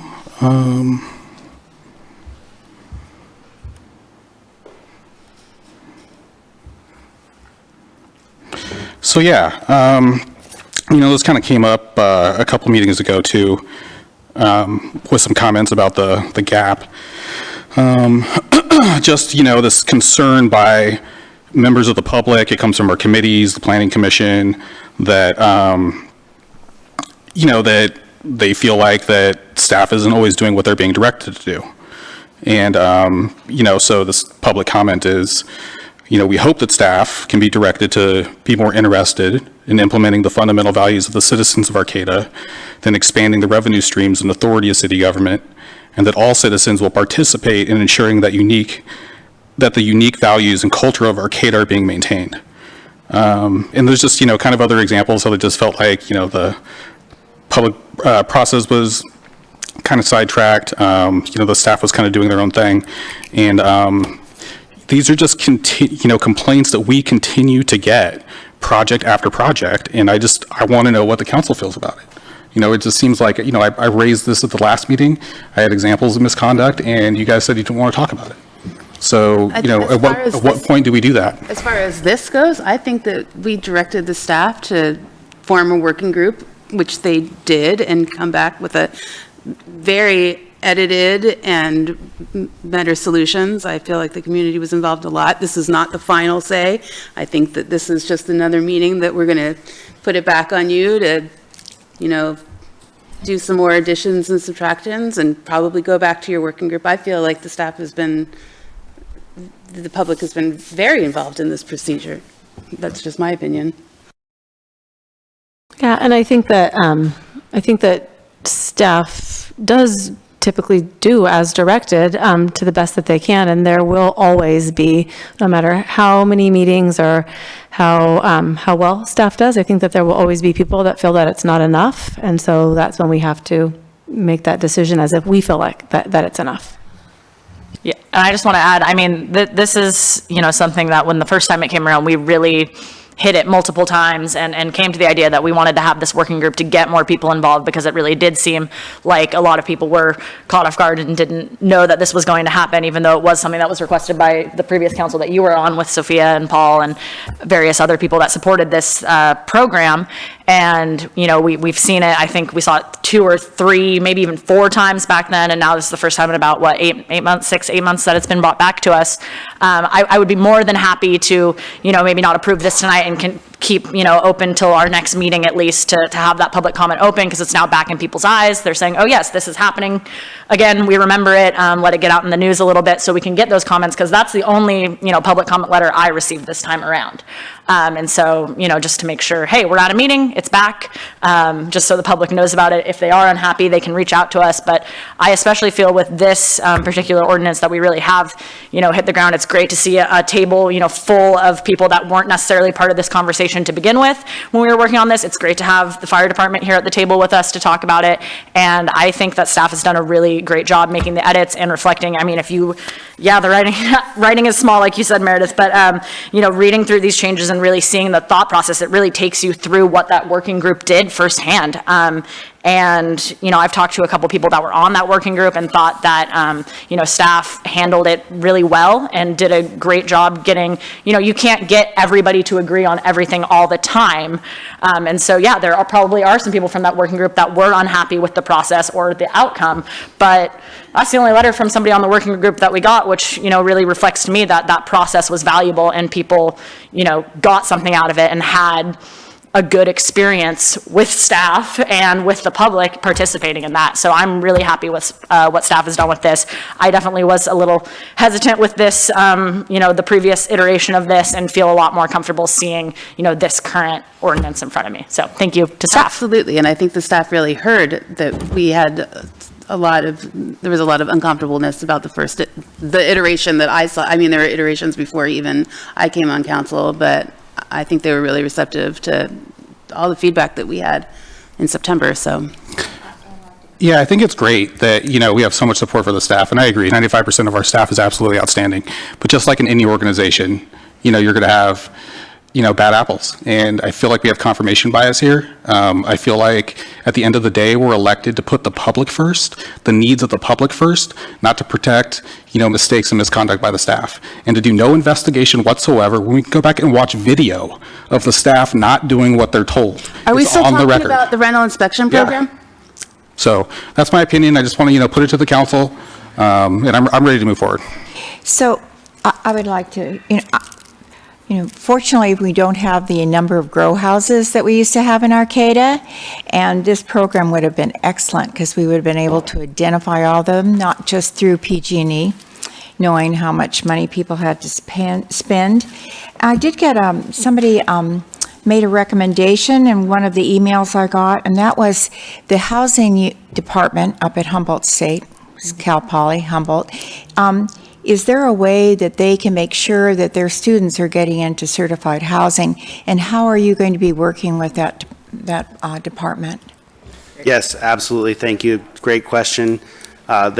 We have contacts up there already, and we're continuing to bridge those concerns, because you're absolutely right. A large majority of people who come to Arcata to go to school want to rent a house in Arcata. It makes sense. I did that. I lived in a rental in Arcata while I went to HSU, and I agree 100% that we need to make sure there are communications and make as much connection as possible. And that is actually one of the goals that I hope that owners and operators will see from this program, is that they will have something they can show to their tenants. I would love to see every home or operator post it in their window as a badge of honor that they have their rental inspection certificate. So we will absolutely, I'm hoping that with a software we can make, some kind of either map or list or approved, some kind of way to make it available so that anybody could look up a property that's for rent and see that it is in the program and compliant. Thank you. And I assume we have a lot of people here wishing to speak on this item tonight, because we have a lot of people in the audience. Yeah, possibly. They're waiting, but. Yeah, it might be a following item, but we'll see. I just had one really teeny tiny question, and then I do have a suggestion about how we might consider moving forward.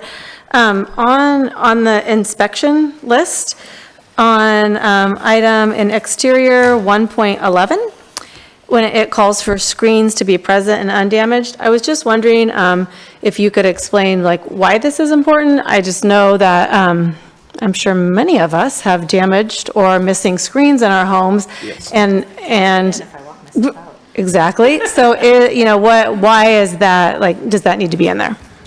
Primarily, it's insect vector, mosquitoes. Some people might have bee allergies, things like that. It's a vector issue. And, Okay. Obviously, I would consider that to be a relatively minor violation, and it's certainly not something that we would, drag somebody through the mud, so to speak, on something like that. But it is on the list so that it can be noted, and if that is one of many corrections, then we would hope that that gets addressed.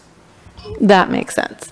I believe the last time we did this, we did vote to introduce the ordinance, and then it went to the second meeting, and that's where it got publicity because we made that motion, and then we had the people show up. So my suggestion, and you can handle it however you will, but would be to introduce the ordinance, because then that will get media, and then that will alert people who aren't paying attention to what we're doing.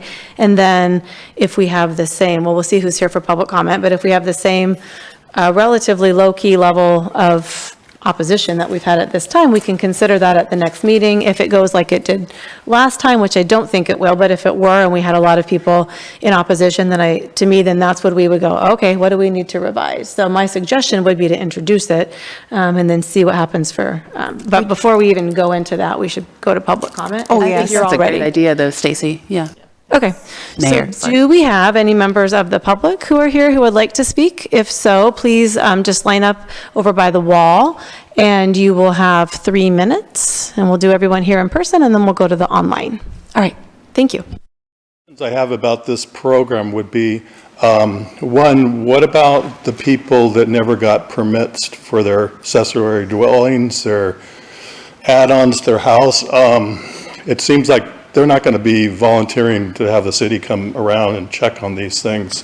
So it could be that you're just creating a program where there are, sort of the people that were already doing the right things are still doing the right things, and you're just, basically coming up with another fee structure that eventually will get passed on to people and higher rents. And I know with LA County, they took a really hardcore approach to this, which I don't agree with, that, you know, once they found that something wasn't permitted, they actually destroyed it. And that hurt a lot of low-income people.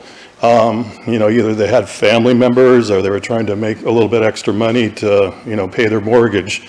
So I don't think you guys are going to do that, but it still opens the question to, you know, Joe wasn't around to check on how that electrical was done in the wall or the plumbing, and how are you dealing with that? So it's sort of, I think the program has good intentions. It's just that I'm a little concerned that, you know, you're creating a lot of bureaucracy and you might be creating some more expense for renters out there, and whether it's really going to address the problems that you wanted to address. Thanks. Thank you for that. Do we have anyone else in person? Good evening. I guess I've been outed as the author of the letter you received. I'm Dave Hoffman, and I served on the committee for the ordinance. And I want to thank the committee. They were great. Okay, we had some fundamental disagreements, but particularly Joe, Ed were very helpful. The two things we went into this with were, can we please get some clarification of the mandate that the RRP was created for, and can we quantify what the problem is? So for quantification, we struggled, but we got it actually from Joe, and tell me if I say this wrong.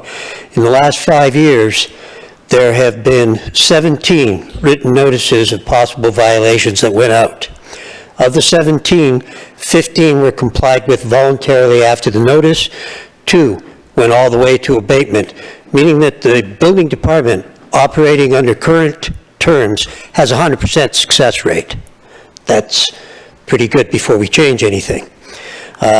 We only found out at the 4th meeting that the fire department inspects every residence above 2. I don't know from this, I'm still not clear that they're exempt from inspection fees, but are they exempt from registration fees? They're exempt from everything. So if you're being inspected by the fire department, you're exempt from registration and inspection. In that case, there is no way that the fees will pay for the program. It doesn't pencil out anymore. That wasn't found out until the 4th meeting, but you can go ahead and do the math. It's not going to pencil out. So that was on quantification. Now that that's clarified, we go to the mandate. And for the mandate, we referred to the general plan. Table 3.4 of the general plan is clear as a bell. It was included with your letter. It lays out voluntary, flexible. The trouble is the presentation is saying you something that is not written into the ordinance. The ordinance has very specific shall commandments. You shall be penalized 20%. You shall be declared a public nuisance. None of those things are subject to Joe's discrimination, which would be wonderful if they were, but the unknown director is the only person who will have any discrimination to make changes to this ordinance. You're putting a tremendous amount of power in a yet unnamed individual who have power over 65% of the properties that are occupied in the city of Arcata. That's getting outrageous. This is so far a departure from what was stated in the general plan that it is the opposite. I agree that you don't get to do everything in the general plan. There are goals that you can't make. But this is such a radical departure that I hope you kick it down and get some more public input, because you didn't get it all from the working group. Thank you. Thank you. Do we have anyone else that's here in person? Okay, seeing none, let's go ahead and see who we've got online.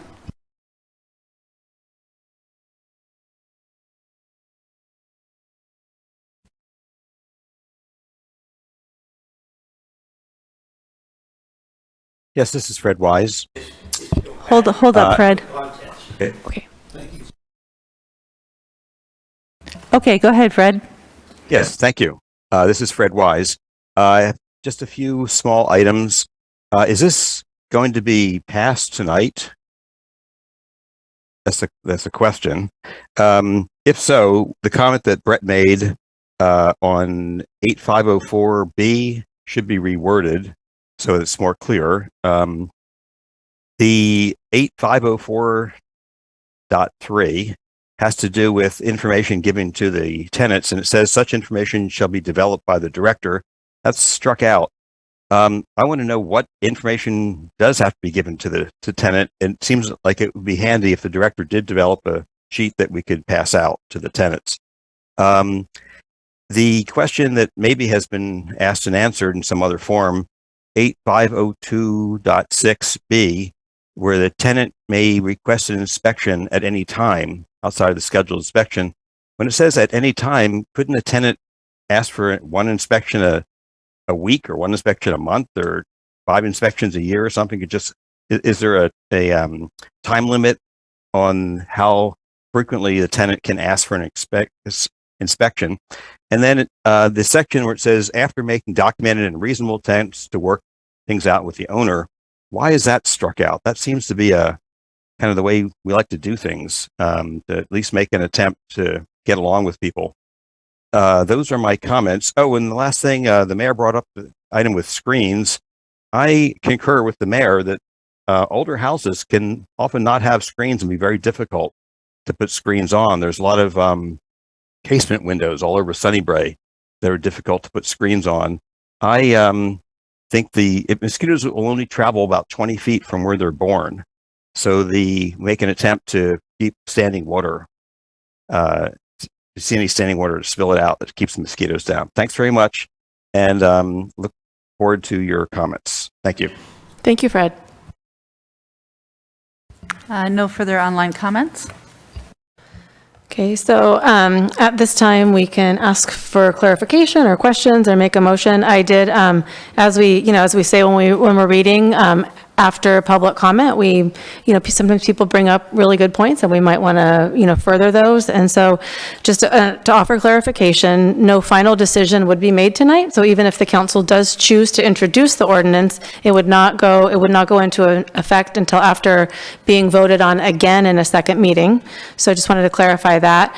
But I did have a question regarding with the first gentleman who spoke up and talked about the unpermitted spaces, which, we know they're out there. So could you address that? Yes, absolutely. Thank you. That is certainly a concern. My perspective, and I believe the perspective of the department as a whole, is this is about life safety. We're not here to be the building police. We're not going to open an investigation. There are plenty of buildings that were built before City of Arcata had records of buildings and when they were constructed. So we're certainly not interested in pursuing investigations on every unit. We're going to make the assumption that it is a permitted unit, and we're going to look for life safety and follow the procedure. We would hope that people would comply with the program and not be concerned about whether or not their unit was permitted. Hopefully, if somebody is concerned, they will talk to me. I have business cards for anybody that wants them, and please, you can give my contact information out to anybody. I have goals and ways we could potentially bring somebody into compliance if they want to. There's a benefit to having a documented, permitted unit. It increases your property value, it increases your rental value. And I'm more than willing to consider ways to work with people to make sure that units are safe and get them documented, bring them into the fold. That would be my goal. Thank you for that clarification, Joe. So just because some of the points that our last speaker brought up, made me think a little bit. So what would happen what's the next step if we did not make a motion on this ordinance tonight? What would the next step be? I am concerned about budgetary. We don't even have this position hired yet. Am I correct? And we do currently have somebody staffed, and we are ready to handle this program now. All right. Well, I think to answer your question, if no one wanted to introduce it, I think that what we would do is direct staff to fix or solve whatever issues you think there are so that we can introduce it. So we can, which is what we did last time in the second one. It was introduced and it came back, and we realized after the public spoke that there were some issues, and so we directed staff for that working group. So we could either introduce it, or we could direct staff to make changes, or it can die. Like if it's not supported, it's not supported. Those are the options. I do think it would be interesting to see kind of a rough penciled out budget. I mean, how many 1 and 2 buildings are there, how much the fees are, with all the time that just what it's going to look like P&L wise. Yeah. And I'm assuming you mean like in a presented form, something we put together and present. Yes, absolutely. We would love to do that for you. So I just wanted to mention, in the fire department, when they come to inspect, they charge $150. And I just went through this, but this last time, your inspector had problems with going into apartments because of COVID. And so they left a tag on the door saying for the tenant to check their smoke alarm and their fire extinguisher. I don't know if my tenants did that or not. I know all my fire extinguishers are current. And also, for me, it's really important to let tenants know that they're going to have an inspection, and not just have, which happened in this case, the fire marshal knocked on and just rang the doorbell, and the tenant was expecting somebody else. Let him come in. She said to me, well, I just hoped he was who he was, because you didn't tell me he was going to be coming, and my husband wasn't home. So I think it's, for me, I always like to let everybody know that this is going to happen in advance.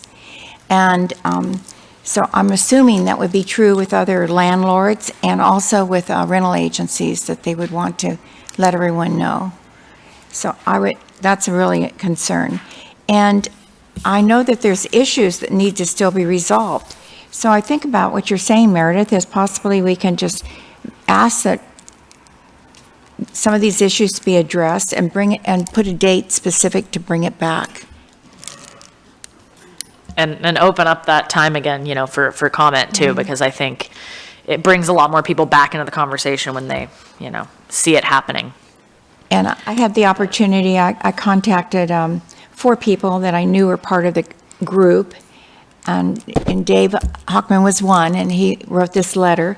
And I contacted Charlie Jordan, and she had a small, brief thought process about how, when these fees are being charged, that eventually landlords are going to assess their tenants additional funds.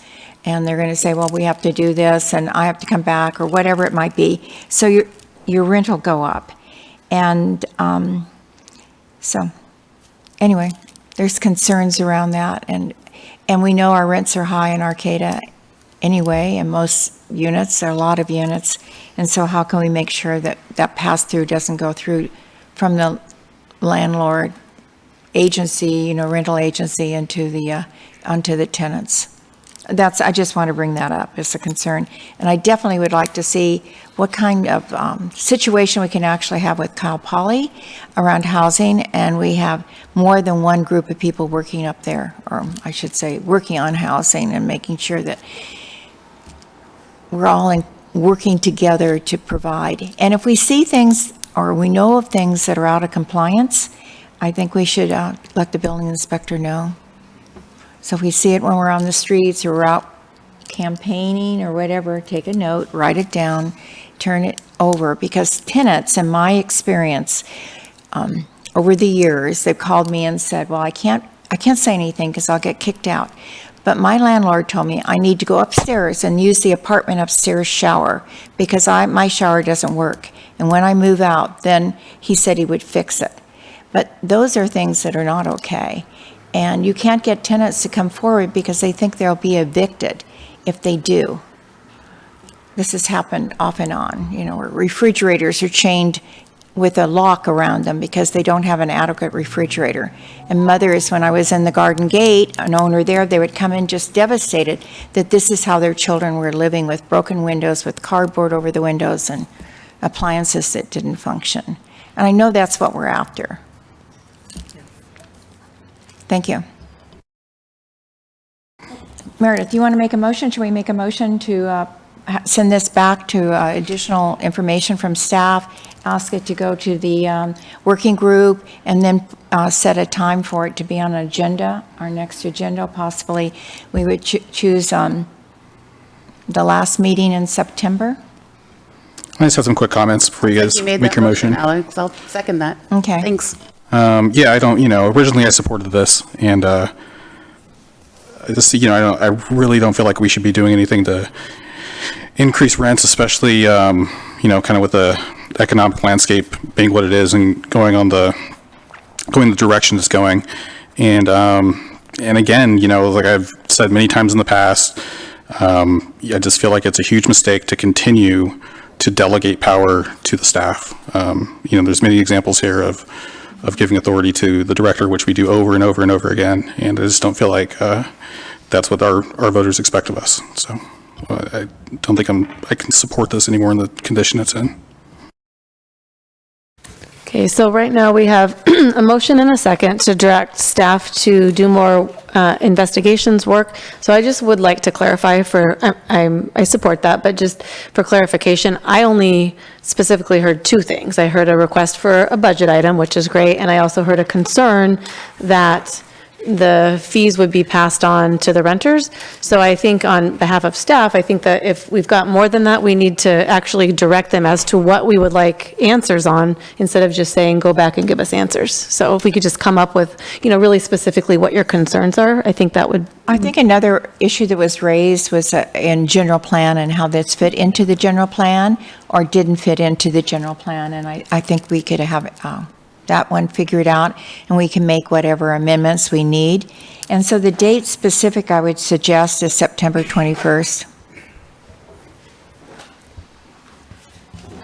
And I'll make every effort to get it on the date that you guys are asking, but we also do need to consider if we have any, time-sensitive matters in those agendas. Oh, no, At least a good month to look at it again. I totally understand that. I'm just coming up with a date, be somewhat, and I could say October. I could come out with a date in October too, but I'm just thinking we could say if we can't put it on the agenda, then we will look at the agenda we can.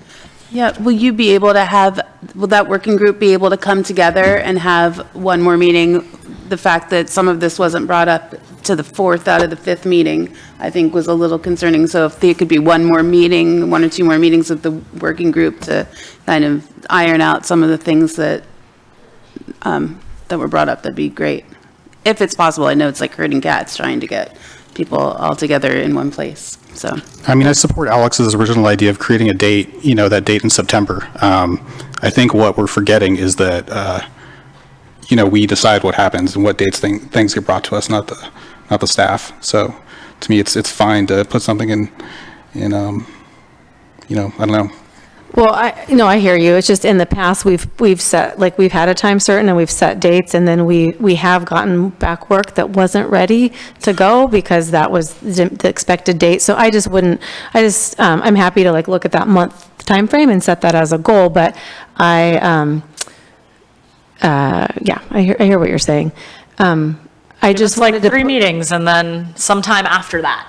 That's Sure. kind of how. And I guess I would like to just throw it back to the council as far as the working group goes, because it seems like, we've got specific questions that we're wanting answers from staff. We're not, from what I've heard up here, we haven't said we need more public discussion. You all have I want the budget, I want to know this or that. So it seems to me like just giving it to staff to come back with those answers would be sufficient. That's my opinion, but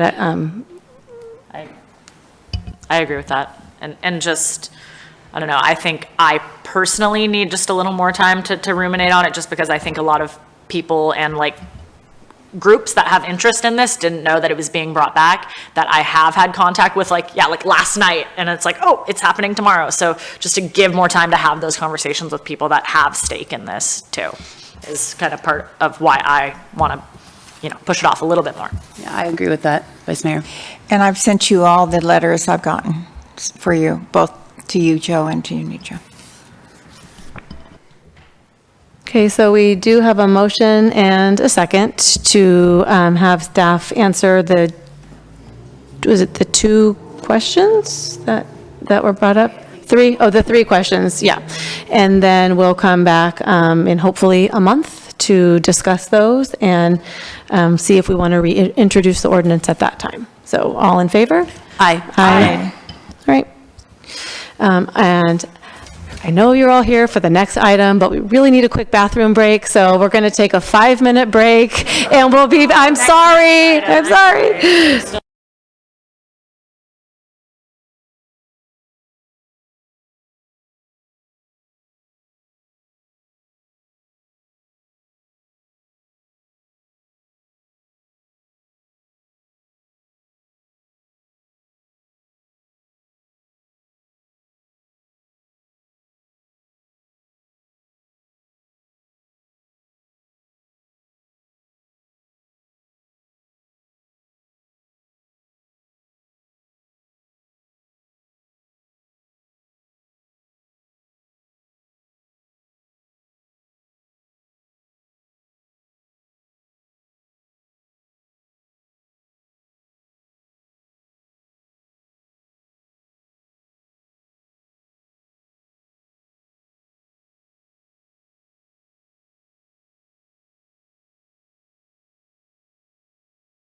All right, welcome back.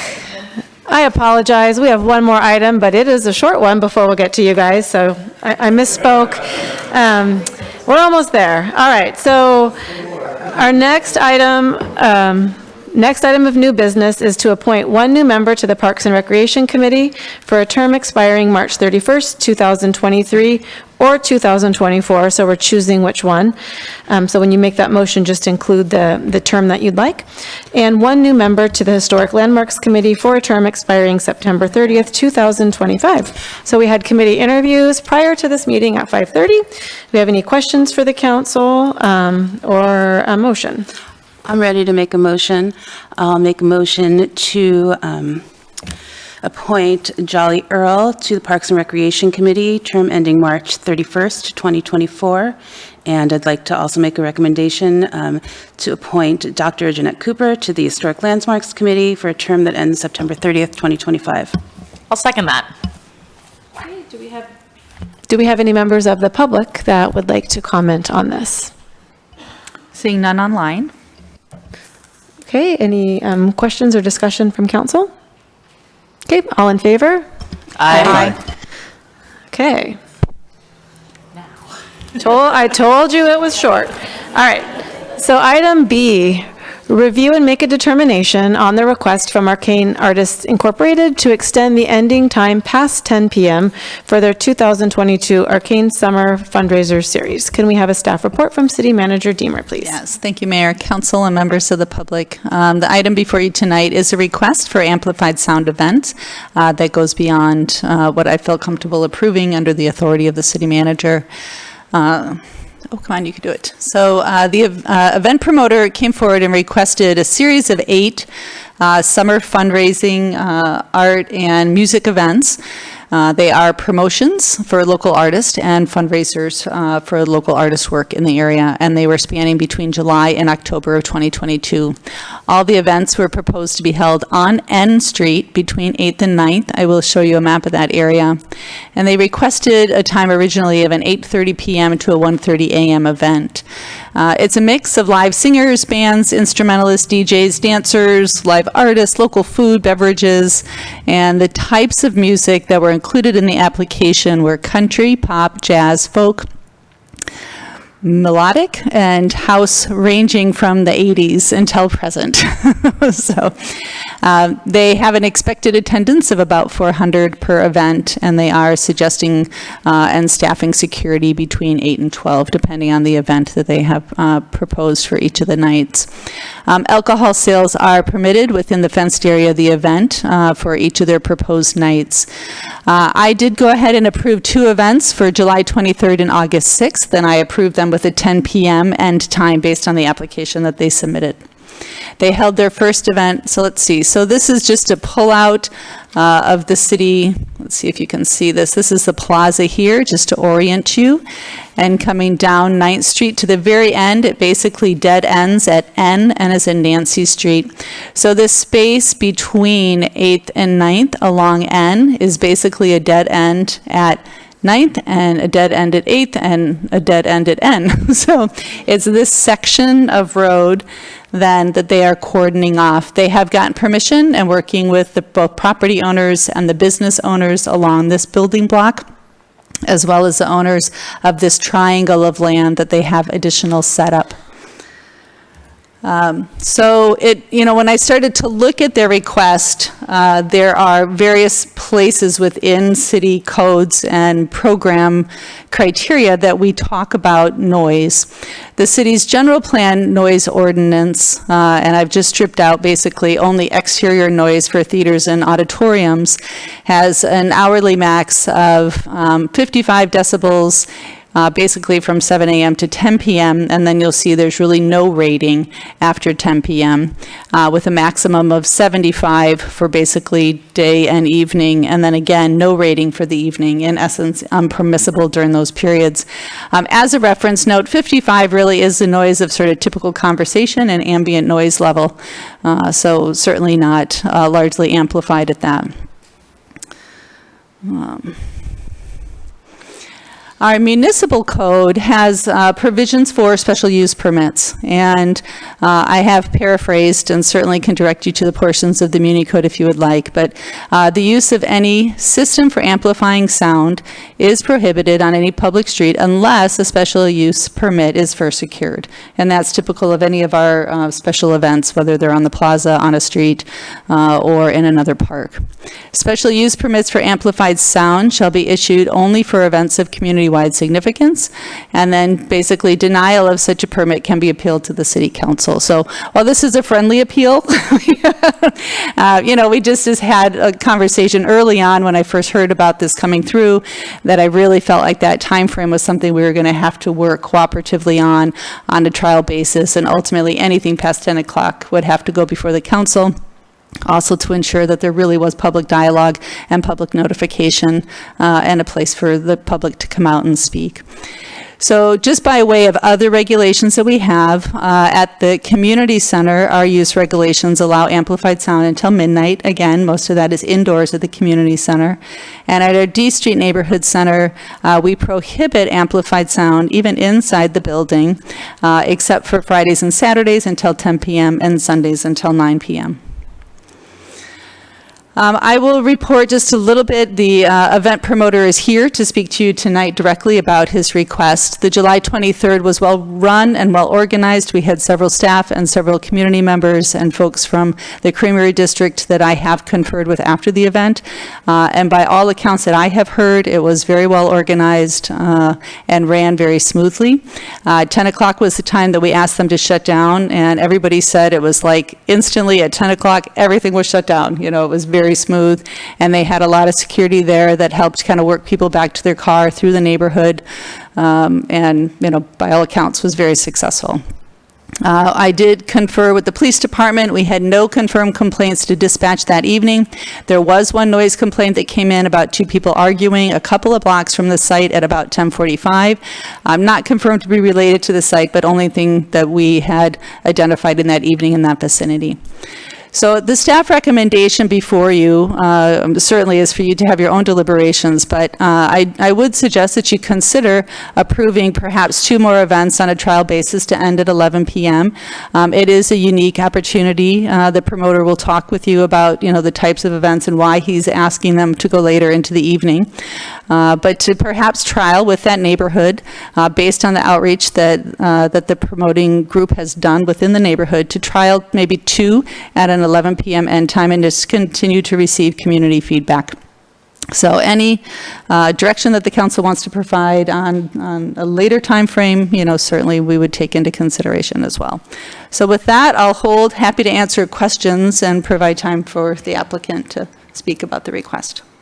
I was curious, how many participants came? It was last Saturday. Joe, you can come up. Yeah, actually, why don't you go ahead and you can, Good answer. Then you can answer my question. Yeah, we'll ask you a question. Is this on? Good evening, Mayor, Vice Mayor, Council members. Thank you for hearing what we have to say on the issue. We had about 340 people in attendance at the last event. Thank you very much. Mm-hmm. I just want to say that I did meet with Joe on Monday. I was really impressed with the level of organization that he put into his events. I was really satisfied with a lot of the questions that I had as far as their zero waste. They have bike valets, their security. I would like you, maybe if you want to talk to the council about how you set about noticing all of the residents in the area and what the responses were. Yes. So before the event, about 2 weeks prior to the first event, we canvassed the community, N Street, 10th Street, 9th Street, 8th Street, all the way down on both, pretty much every direction, past a 2-block radius. We handed out community letters, kind of identifying what we were looking to do. Had what Karen spoke on earlier about the types of entertainment we had, the time frame we were looking at ending, and we gained feedback from each one of them when we did the door-to-door. We also left phone numbers and emails for me directly, so all of those people would have access to me at any point during an event if they had a complaint or some sort of a concern that they want to bring up, including noise levels, during an event. The biggest one, which was only 2 residents that identified a amplified sound of later than 10 p.m. being something that could be a disturbance. To mitigate that, we have pointed the speaker system away from residences, so south-facing on the stage. We have also set up a noise meter at the nearest resident, which is a family residence at the corner of 8th and 10th Street. We also have provided the opportunity for members of the community in that neighborhood to obtain a hotel room at the cost of the promoters, so that if they decide that they don't want to be present during the event in their homes, we are willing to put them up for that night so that they don't have to be there if we decide to go later into the evening. I know that's kind of a little bit wild, but we really we care about the community, and we want these events to happen so that people can experience what we have to do, especially those people that are working until 10 or 11 p.m. on weekends. A lot of the concert goers we found to be service industry workers, and a lot of those people don't get off work until pretty late. So we like to be able to provide the experience we're looking to provide for as many people as possible in a responsible way. And we found that early end times are traditionally not going to provide that for a lot of people. I'm sorry, what do early end times not provide? So at earlier end time, a lot of the community that comes to these type of events are service industry workers, and most of those people do not get off work. 40% of the poll we took does not get off until 6 p.m., and 25% don't get off until 10 p.m. or later. So we'd like to extend that end time to accommodate those people while still taking into account the concerns of the neighborhood, so being good neighbors, of course, to the neighborhood there. So we have a lot of, I'll direct this to you, we have a lot of events at clubs, right, that go a lot later than 10 o'clock. So I think one of the concerns that people have is that when these events are over, it's going to release people into the ether, right? And so, what kind of mitigations do we have when, bars or places let out that late? And would it be like the same? Well, I can tell you about the bars. Please hang out. Because I just live up the street from the bars, and so when the bars close, life has been different because of COVID, but you have arguments and you have fights and so forth, and they go on till after 2 o'clock. But you get sort of, I've lived there for over 20 years, so you get used to it. But I'm thinking about your event that if there aren't any complaints and how you've willing to put people up in a hotel, I would say we should try to see if you can't go until midnight and how that would be. I know that would only give your service workers 2 hours, but. I was thinking 1:30 for the first 2 events, to give you guys what you wanted and see how it goes. Because, looking at it, you did contact a lot of people. It seems like 4 people said that they disapproved, according to this. But yeah, it seems like that'd be okay to me. I will say that, one of the council goals is to really support artists, and this is kind of another way that we're supporting our art community and giving them another venue to show off, and make money. Honestly, at the end of the day, artists need to be paid for their work, and I appreciate that you're giving people a different opportunity to, sell art. Even musicians and fire dancers, everybody deserves to be paid for their work. So I do recognize that. I'm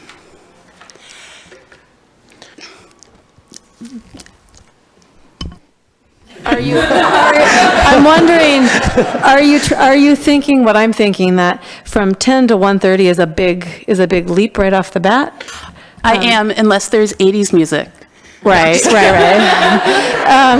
That could be arranged. Yeah. Yes. So, my original thoughts, and I'll just throw it out to my peers, was, just in conversations that we've had with staff, it was recommended that we don't go past like 12. When I asked the question, what would you do? The answer I got was not to go past 12, that was a suggestion. And so I was thinking maybe if we tried out the next 2 events to go up to 11, and this is just me, throwing it out there. And then if there weren't, if it's the same feedback and there weren't a lot of complaints, then we would authorize the city manager to go up to 12 for the remaining of them.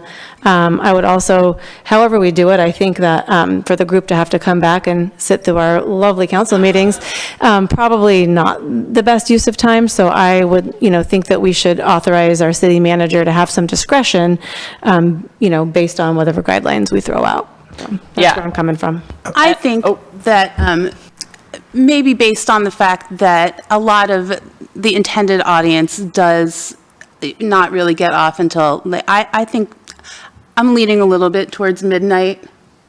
I would go to midnight.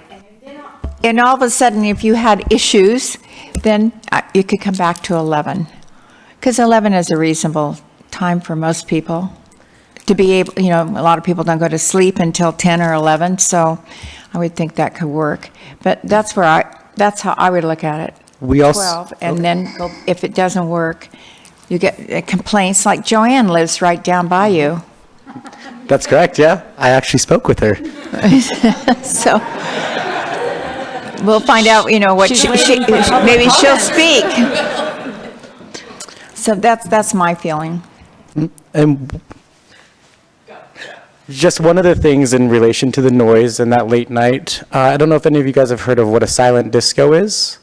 Basically, it's where, the amplified noise in the area is turned off and you offer a headphone set to people to listen to the music quietly. It's there's not as much allure for that kind of an event. However, it is something, if we were looking to go a little bit later into the evening, a trial run of that, you're still going to hear the people talking, potentially even louder because they have headphones on.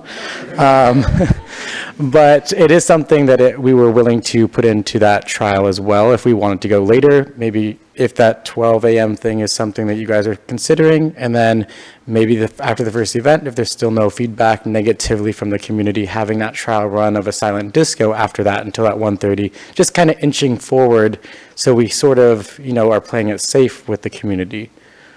So how many more events do we have planned for the rest of the year? 7, 8 potentially. I'm super happy with midnight. I would even be with Councilmember Watson and go up to 1:30. I live about, 3 or 4 blocks from there. I will say I forgot the event was happening at first, and then I heard something, I was like, oh yeah, and so I walked around the neighborhood and checked it out, and, by the time I got back home, I could barely, even really hear it. It was pretty ambient background, and by 10 o'clock, you guys were shut down. It was quiet. I noticed I took the dog out at 10:30, silence. So good on you. But yeah, Joe and Arcane, they put on some wonderful events, super inclusive, great local community events, have worked with a ton of other local venues also that we got some letters of support for. I would be super happy to support going till midnight and even authorize, and then, with discretion, authorizing the city manager to increase that without complaints. I think that would be great, because I know, and I don't know if that was mentioned yet, but a lot of your events that you guys have, the fire dancers, the light shows and stuff, really do benefit from being in full darkness. That's correct, yeah. And even, this time of year, though the sun sets starting a bit earlier, it's still not even fully dark by 10 o'clock, really, or that's about where we're getting. So I would, love to see these events continue. I think it's a great thing for our community, and I'm flexible, so whatever you guys make, I'll support. But what if we do the first one midnight and then let them go to 1:30 if the first one goes well? I wanted to ask about how many of those headsets do you actually have for people to have silent? Well, there's a couple different ways you can have a silent disco. If you're doing a multiple channel silent disco, which is what you traditionally see with the colored headphones, and you can switch between colors and all that kind of thing, we don't actually have any of those yet, so we'd have to source those.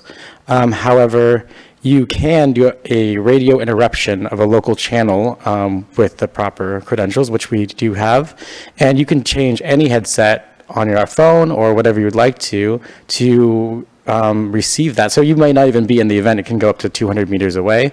So you don't even have to be at the event, which we don't want that to get out to public necessarily, but to hear the types of music that we're playing, and then we don't have to charge you any additional for those kind of the rental of that headset, which is what we'd look to do to save costs to the community members. That's fascinating. I could almost see going till midnight and then you have to turn on to that system. That's what we would ideally propose before allowing it to go later with amplified sound. So maybe, how about if we go to public comment before we push forward? I do have one thing I want to clarify. So if for some reason you can go to 1:30, I would like to have it written in that there's a cutoff time for serving alcohol at least, maybe 45 minutes before last call. That's a good idea. Last call is in, last call of the bars or last call for the event? Yeah, last call for alcohol. Okay. Hour. So if we go to 1:30, 12:30, last call. Okay. All right, let me get out of the way. So we'll open it up for public comment. We'll go to those in person first. Hi, just because I did have a great conversation with Joe, I do live nearby, and I have a dog in the car, so I have to go, so I'm going to be the first to talk. But I was not there the night of the event, although I did walk my compost through the event as it was just beginning.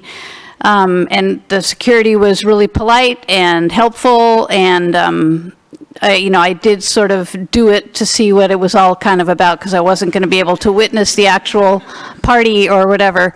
The one thing I noticed through the pandemic in the neighborhood I live in is that when people are there later than something like midnight or, darkness, when a lot of people are heading to bed, people hang out, and if they've had alcohol, they sometimes hang out and are loud, and if they have alcohol and are loud and then they get in a car, that amplifies a lot of things. So back to my climate reality and the need to start changing the way we do things, I would really like to see fewer cars coming to that event, and like they tried at the Oyster Fest, not too successfully, but we've got to start doing this type of thing of offering shuttles or some, mass transit ways of getting people to these events to have fun and maybe have a little too much to drink, but not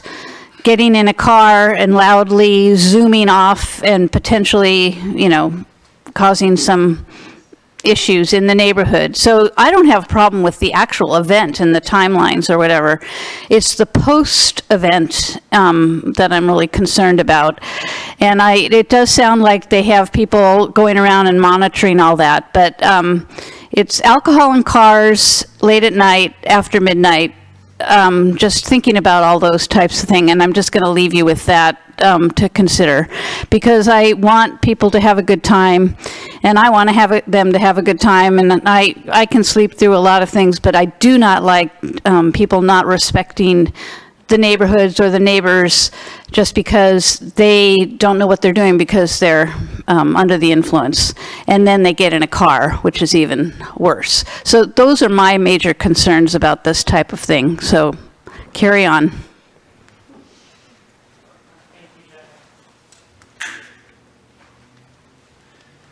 Hi, my name is Jonah.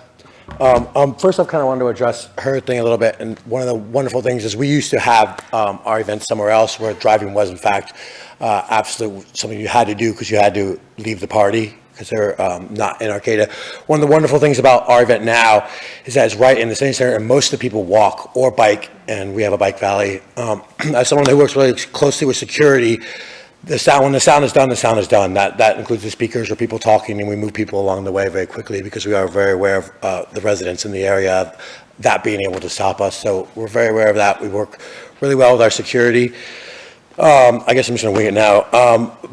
Basically, during the pandemic, for me, I had to basically change my careers, and I know that I have to do something very passionate that I love, and I have to work with people I like, or I get burnt out really quickly. I started volunteering for Joe and Arcane and working with all of these wonderful people here. And then I just worked myself into the position there because I loved it so much. I've been all over the place, and I've never found a group of diverse people that all represent the same thing and that we all want the same thing so much. I do understand what the residences have to deal with and all that, and we'd like to mitigate that with them but as you were saying before, we just thrive at night. I mean, we do like the daytime because it gives us a new, exciting thing that we can do that's brought something to Arcane that we didn't really have before, which is kind of fun. But we thrive at night. We have, fire people, fire flow, fire art. We have even our light shows are artistic. I consider the people that do those art as well. Everybody gets taken care of really well, and everybody's sitting here for a reason. So I hope that we can all work it out. Thank you. Thank you. Hello. Hello, my name is Christian Legaspi. I'm coming up here as a performer and a local, and I just wanted to say a few things. As a local, I'm so local that I know what Bombardiers is. I'm so local that I used to go to house parties at Vice Mayor Schaefer's.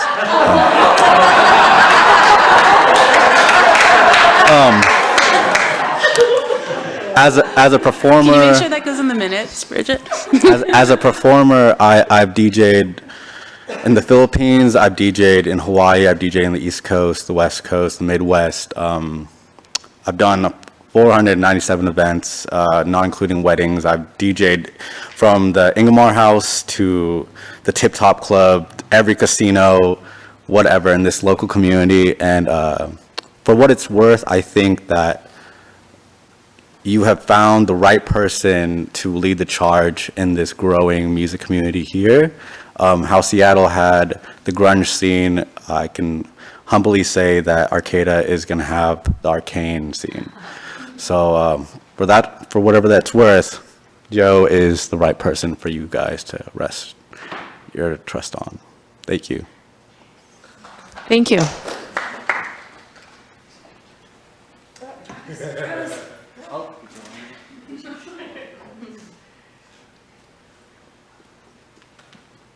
Hello, my name is Bella, and I'm here representing myself and Arcane Artists. I am an artist myself, and I was one of the participants in the last event, and I wanted to say how well the event went with everybody working together and such a diverse group of people, and I really appreciate you considering artists in this community. And such a diverse group we are, actually, and showing other people how artists of diverse nature can work together.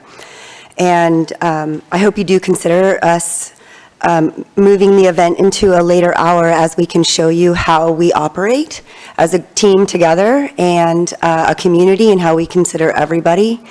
And we are giving Joe especially, I just want to say thank you, because he's really been a pinnacle point for all of us to come together and has given so many artists a voice and a platform in this community.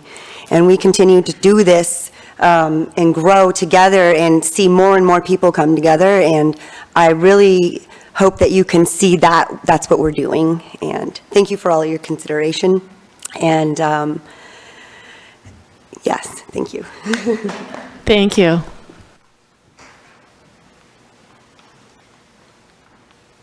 Hi, my name is Kayla.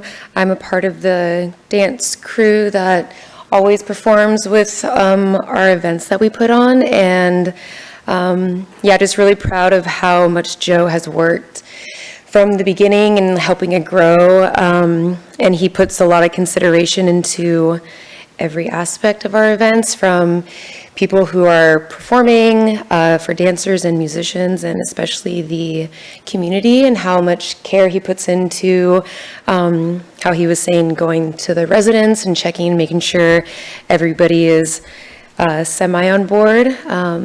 So yeah, but yeah, going into the later nights, a lot of our creativity is with like the fire dancers and our light shows, and so giving us a little bit more time to showcase that and just allow us to show our potential and our talent is just appreciated. So whatever you guys allow, but yeah, later is better for us. And we will do it, do it considerately, and yeah, just thank you for letting us present this to you guys.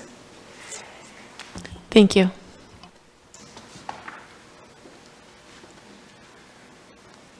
Hello, my name is Travis McDougall. I'm here representing part of the community because I've been going to Joe's events for about a year and a half now. And then more recently, I've been starting to help with some more of the production side of things. I did send in an email, but I thought being a face to read off the email would be a little bit better. Joe and Arcane artists have been providing a safe and fun platform for local upcoming artists to express themselves and gain much needed experience to help them grow. On the other hand, they've been providing the same great space for the community to come together, meet new people, and enjoy themselves. He always makes sure his events are well staffed, which has eased my personal anxiety about going out when considering how hectic partying can be afterwards. Recently, I started working for Joe, and no matter how busy his schedule is, he will always ask how you're doing and how he can help you in your own personal life.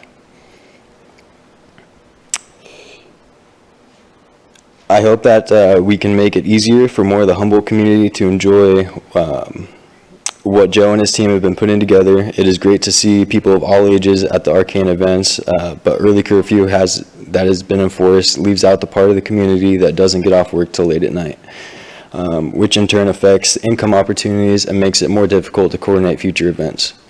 I hope you can see the good these events are bringing to the artists, the job opportunities it's creating, and the joy it's bringing to the community. Thank you for your consideration. Thank you. Hello, my name is Danny, and I'm an employee of one of the venues that Joe throws a lot of shows at. So I work really closely with all of his employees and him when he runs the shows. And I just wanted to say, and advocate that his security is always on point. He is always, very well staffed. He always has it really organized. They always show up, and he really just is always adamant about following the rules of the ABC, the rules of and laws of the community to keep everything, tight. And he's always very present in every single event. So whenever anything is, questioned or going wrong or someone has a question, he was always right there. They have headsets on, and he just goes around and he takes care of everything that needs to be done. And so I think that having a later time for him would be good, and I think that it wouldn't arise very many problems, because I think that he has the ability to definitely pull that off in staff and has the right people that are qualified to do all of those things to keep people safe and to do everything that it would be to make a good show in that town and not make everybody upset. So I hope that you guys consider doing it to 1:30, and I think that it would be a really good thing and a really good thing for the community. Thank you. Hi, my name is Ashley, and I'm speaking on the safety of the events. My first interaction with Joe was at one of the beach events. I don't mind decompressing by myself every so often. I was sitting on a log after the event, and I was winding down by myself. Joe noticed that I was alone, and he approached me, and then he got on my level. He then asked me if I needed to speak with Angela. I was a bit confused about the question. He explained that I could go to anyone on his staff at any time at any one of his events, and if I felt unsafe, a member of his staff would make sure I could leave safely. I told him I was fine, and he returned to cleaning up after the beach event. I didn't know about this campaign, and I was in awe of it, and I was happy that he explained it to me, and I'd never felt more safe going out than in this moment. Thank you. Thank you.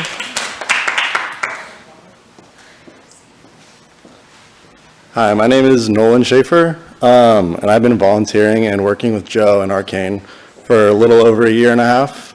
All I have to say really is I've never experienced a more welcoming amount of people. The professionalism is amazing, and the inclusion is always something that I'm going to remember. I'm honored to have been a part of all of this, and I hope it keeps going for many years, as well as be able to recommend this event series to as many people as possible that want to be a part of it. I really do believe this is a great opportunity for a lot of artists, a lot of people, and a lot of people to have an amazing time. So I do hope you guys approve this, and thank you for listening. Thank you. Hi, I'm Sequoia. I'm here for an appeal to emotion and to wear this blazer. I have been a resident of Humboldt County since 2018. My experience with Arcane started at the beginning, the very first show. After spending almost all of my prior year in the shelter-in-place isolation with the rest of the world, I had rarely gone out because work was priority. After that turning point in 2020, all the businesses had closed down, I had time and energy, but now couldn't go out. Everyone who knew me heard me say ad nauseum, I just want to dance. I made it through by dancing alone in my home. And then came Arcane. There I was, it was happening, I couldn't believe it, we all got to dance again. I am purpose-driven, not big into parties or what gets my peers into trouble. I was there for the magic of community and dancing if I hadn't mentioned that already. I did not expect to find purpose, though it did not take long before I hopped on board. I got involved as much as possible. I tried to keep it succinct, but I did everything from postering and outreach and taking down and cleaning up the beach, and somewhere in there I joined the dance team. I have been dancing since I was 4 years old, and as all adults find out, you don't really have time for hobbies anymore, so I finally had the opportunity, and it opened so many more doors and additional income for me. Arcane felt like a new start, a calling, a purpose. I met some amazing artists and visionaries. We all spoke of our dreams. Many nights were spent with Joe talking about his visions, and the days saw them manifest. Crew members and regulars I would later call my friends. Of course, my amazing dance partners that I have the honor of sharing the stage with. Somewhere on that beach, I fell in love. And we would find ourselves on stage together, performing, working alongside, supporting. Arcane fam even helped me pull off his surprise birthday party. I felt belonging, I felt passion. Those nights dancing under the stars changed my life. I felt so good about joining a movement where the artists came first. I felt it was possible to follow your dreams, to find love, to bring joy, to be creative. For me, it has never been just a party, and I'm not sure where I would be without joining in those magical Arcane Artist Beach nights. I hope the block party will cultivate that same feeling for others. Thank you for your time. Thank you.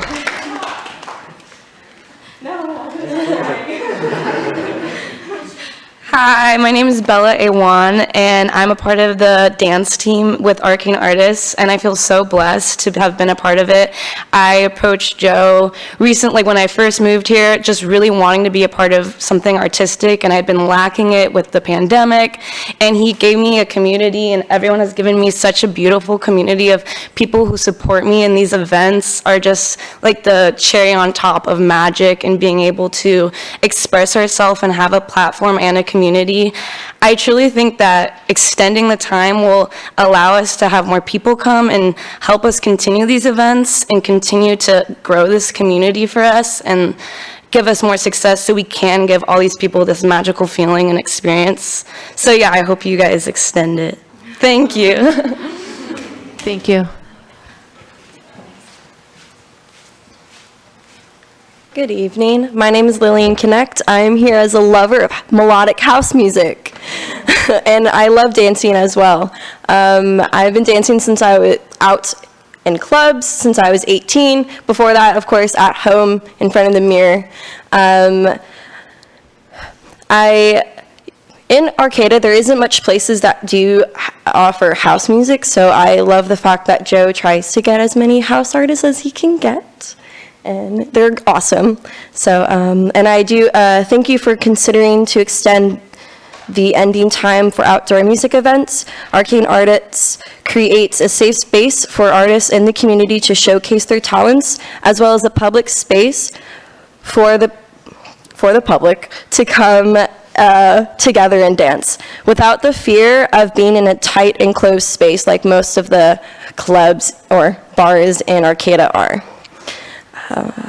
Extending the end time will allow people like myself who don't get off work till 10 p.m. To enjoy the outdoor space that Arcane Artists cultivates. Thank you, and I yield my time. Thank you. I would just like to say that I support the arts. I've taught at the university in Santa Barbara as an art teacher, and I would like to look at the bigger picture as far as this whole conversation tonight, that you have a gateway project and you have an arts and entertainment district, and some of these questions I think you need to be asking yourself for that future project, because I don't think you have really any details on that. And I think there's lessons to be learned from other projects. I lived in Miami for about 8 years in the Wynwood district, which is very similar to the whole idea with the Gateway project. And I think there's a lot of lessons to be learned as far as, you know, when you have a lot of creative artists in an area, and what can potentially happen to them in a very negative way when they're forced out from gentrification. And it's not a, you could go Google Wynwood, Miami gentrification, you could hear a lot of what's been talked about tonight as far as, you know, what happens in the bigger sense. And so you're not trying to reinvent the wheel. So I think with this first step with all these folks, will give you some answers to maybe, you know, the noise aspect of it. But you are creating an environment where you're bringing in, you know, quite a bit of new housing into that area. And I don't know how you're going to set the parameters for all that so that, you know, everybody's happy. Thanks. Thank you. Hello, my name's Keisha. I'm here as one of Joseph's closest friends and a person who's been around for the Arcane Artist beginning to see how everything has gone through, and honestly, also one of Joey's hardest critics. I'm constantly poking holes and trying to help him make sure he's covering all the bases, and every time this man has shown that he knows what he's doing and that he's willing to work hard to make sure that the community feels comfortable with events that are being shown. And also, as a person who works in the service industry, it's really hard to see all of my closest friends and family get to throw these events while I'm at work and I can't be there to support, when I'm the one also helping postering and setting up and doing what I can to support Joey. So I think allowing that extra time for people like me who want to be a part of these shows and be there for the people they want to support, but also enjoy the entertainment life, but I can't because I'm also working at those hours, but those few extra hours would be great. And I really appreciate you guys giving like a little bit of a leniency, trying to do a trial run. I think that's really important, and seeing how the community comes back with that. And I just want to say thank you for the consideration, and Joey's your man. He's going to get everything done and make sure everything's done correctly. Thanks. Thank you. Hello, City Council members. Just also wanted to share my experience with Arcane Artist. I've had the opportunity to work with Arcane Artists under the direction of Joey for over the past 2 years. In my experience, it is clear that Joe is well seasoned in the industry and knows how to run a successful event. While working these events, I had the pleasure of watching artists flourish and grow through the creative opportunities cultivated by Joe. At these events, I got to witness and experience the joy that happens when you create a space for communities to safely express themselves. Allowing the extension of the event ending times would ensure the continued enrichment of the artists and countless community members who have already benefited from the hard work that Joe Ostini and Arcane Artists have been doing. Thank you. Thank you. Hello, City Council members. My name is Ashley. I'm a good friend of Joe's, and I've been involved with Arcane Artists since the beginning. When the world was hit with the pandemic and everything was turned to chaos and there was no music scene, when that's what most of us, that's our escape, that's what we wanted more than anything. Arcane Artists started as live streams in Joey's backyard, and it's evolved into such a wonderful community environment to be in. It's a place where you can come for good company, great music, for people to be themselves. And for me personally, it's had a huge positive effect. I work as a vet tech during the day, and I work extremely long hours, so I don't get off work until later. And the only thing I want to do when I get off work is go and dance. And the Arcane Artist shows allow me to do that, and I've been lucky enough to actually join part of the dance team and actually have dance as a job, and I'm very thankful that Joe has provided me with that opportunity. I'm advocating for these later shows because it allows not only me, but all these other workers to attend these shows that do have these job restrictions. But it also advocates for the vendors, because there's clothing vendors, there's all these art vendors, there's food trucks, there's other community businesses that are able to set up their stand at these events and promote themselves to a whole different crowd, a nighttime crowd that they normally don't get to at these like plaza events during the day. So I'm advocating for the late times, for exposure for not only arcane artists, but everyone in the community. And Joe is your person, and he's gonna make sure everything gets done in the restrictions that you guys want. Thank you. Thank you. Do we have anyone online? We do. Our first speaker is Patricia. Go ahead, Patricia.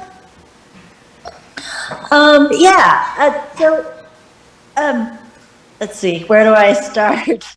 So the Arcata music scene and the art scene is just we're so blessed to have such a rich community, and I really want to support it as much as possible. And, coming out of the COVID years and trying to come out of the COVID years, I think just all the venues that we can provide for the musicians and the artists are welcomed. I have a lot of friends that are musicians, so I really root for them to be back in and doing what they love and making a living at it. That said, I have to be the buzzkill, I guess, on this evening. A little bit. I think this sounds like a very awesome company. I have a lot of admiration for them. We're talking about 8 Saturdays for the next 3 months. And they stated numbers could be up to 800 to 1,000 people, or agreeable amount otherwise, which I take to mean possibly more. And so I think this may open up a precedent for other areas and in the future, for longer hours. I kind of support pushing it to 11 o'clock and seeing how it goes for the next event, and see how it goes, see what the community around it, if there's any complaints or what they think. Also, according to the map on packet page 206, there were no notices given to residents or businesses on L Street or K Street between 7th and 11th Street. There weren't any flyers. That's really close, like it's within 2 blocks from the venue. Also, if it also stated that on the July 23rd event, that overall the noise levels were heard up to 5-block vicinity, and that it didn't resonate loudly even 1 block from the event. I can say that's not really accurate. That last event was incredibly loud, but it ended just like they said, right at 10 o'clock on the dot. It was awesome. They were really respectful with that time, and it was totally bearable. You could hear it through double pane windows. I'd be willing to go till 11. That would be no problem for me. And I think there wasn't a lot of calls because it ended at 10. Okay. Thank you, Patricia. That's your 3 minutes. We appreciate that. Okay. Our next speaker is Jim. Go ahead, Jim.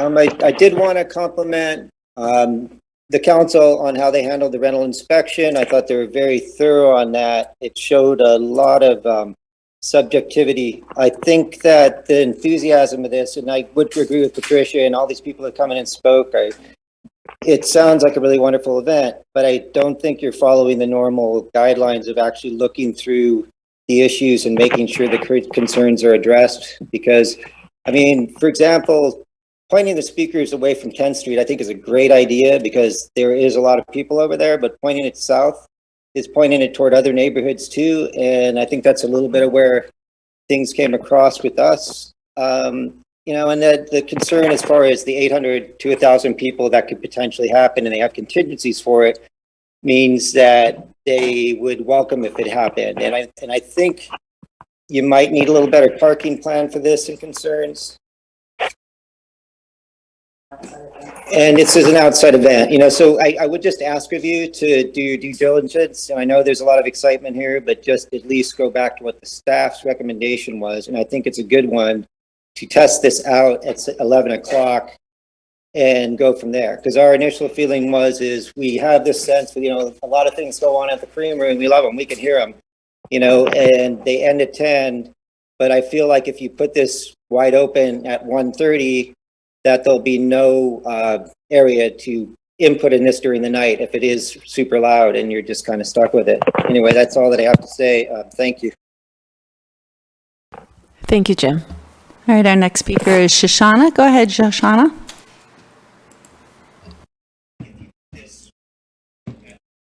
Go ahead, Shoshana.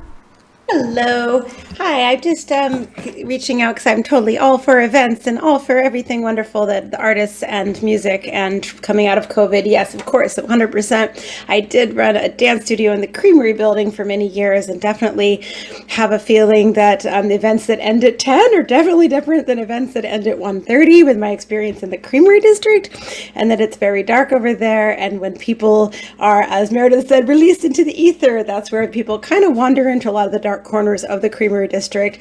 And just I think an incremental later situation would be awesome, so that it could kind of grow and that the community in that area could get used to it, because so many people do flow up onto the rooftop of the Creamery building, which is awful when you're inside of it and it leaks in the winter. So there's, you know, just I think it's a lovely idea to have things maybe start out a little later and just work up to a later time, because it definitely, when an event ends at 10, people go somewhere else for the after party. When something goes till 1:32, that is maybe more of a destination and they stay there for more of the partying. And when you have 1,000 people leaving at around that time, it'll definitely be felt a little differently than if 400 people leave around 10. So it'll just change the, you know, the impact on the neighborhood and the building. And also don't forget that there are residences in the Creamery building, which is kind of like M Street that doesn't exist, that is closer than even the residences over at the 8th and N corner. There are several folks that live in the between 8th and 9th in that block of the Creamery building. But yay, fantastic. Thanks so much. That was just my only thoughts. And if there were more lights, I know more lighting in the Creamery district was something that had been talked about, and that would also be lovely if more people are going to be walking, biking, and driving through there even later, after being excited with a fantastic event. Thanks. Thank you, Shoshana. Okay, our next speaker is Chris. Go ahead, Chris. Hello, Chris Richards here. Just a couple of comments. I just wanted to say it sounds like the group is very enthusiastic. Joe Ostini has adequate experience and has enthusiasm for, you know, creating this and hoping to watch it grow.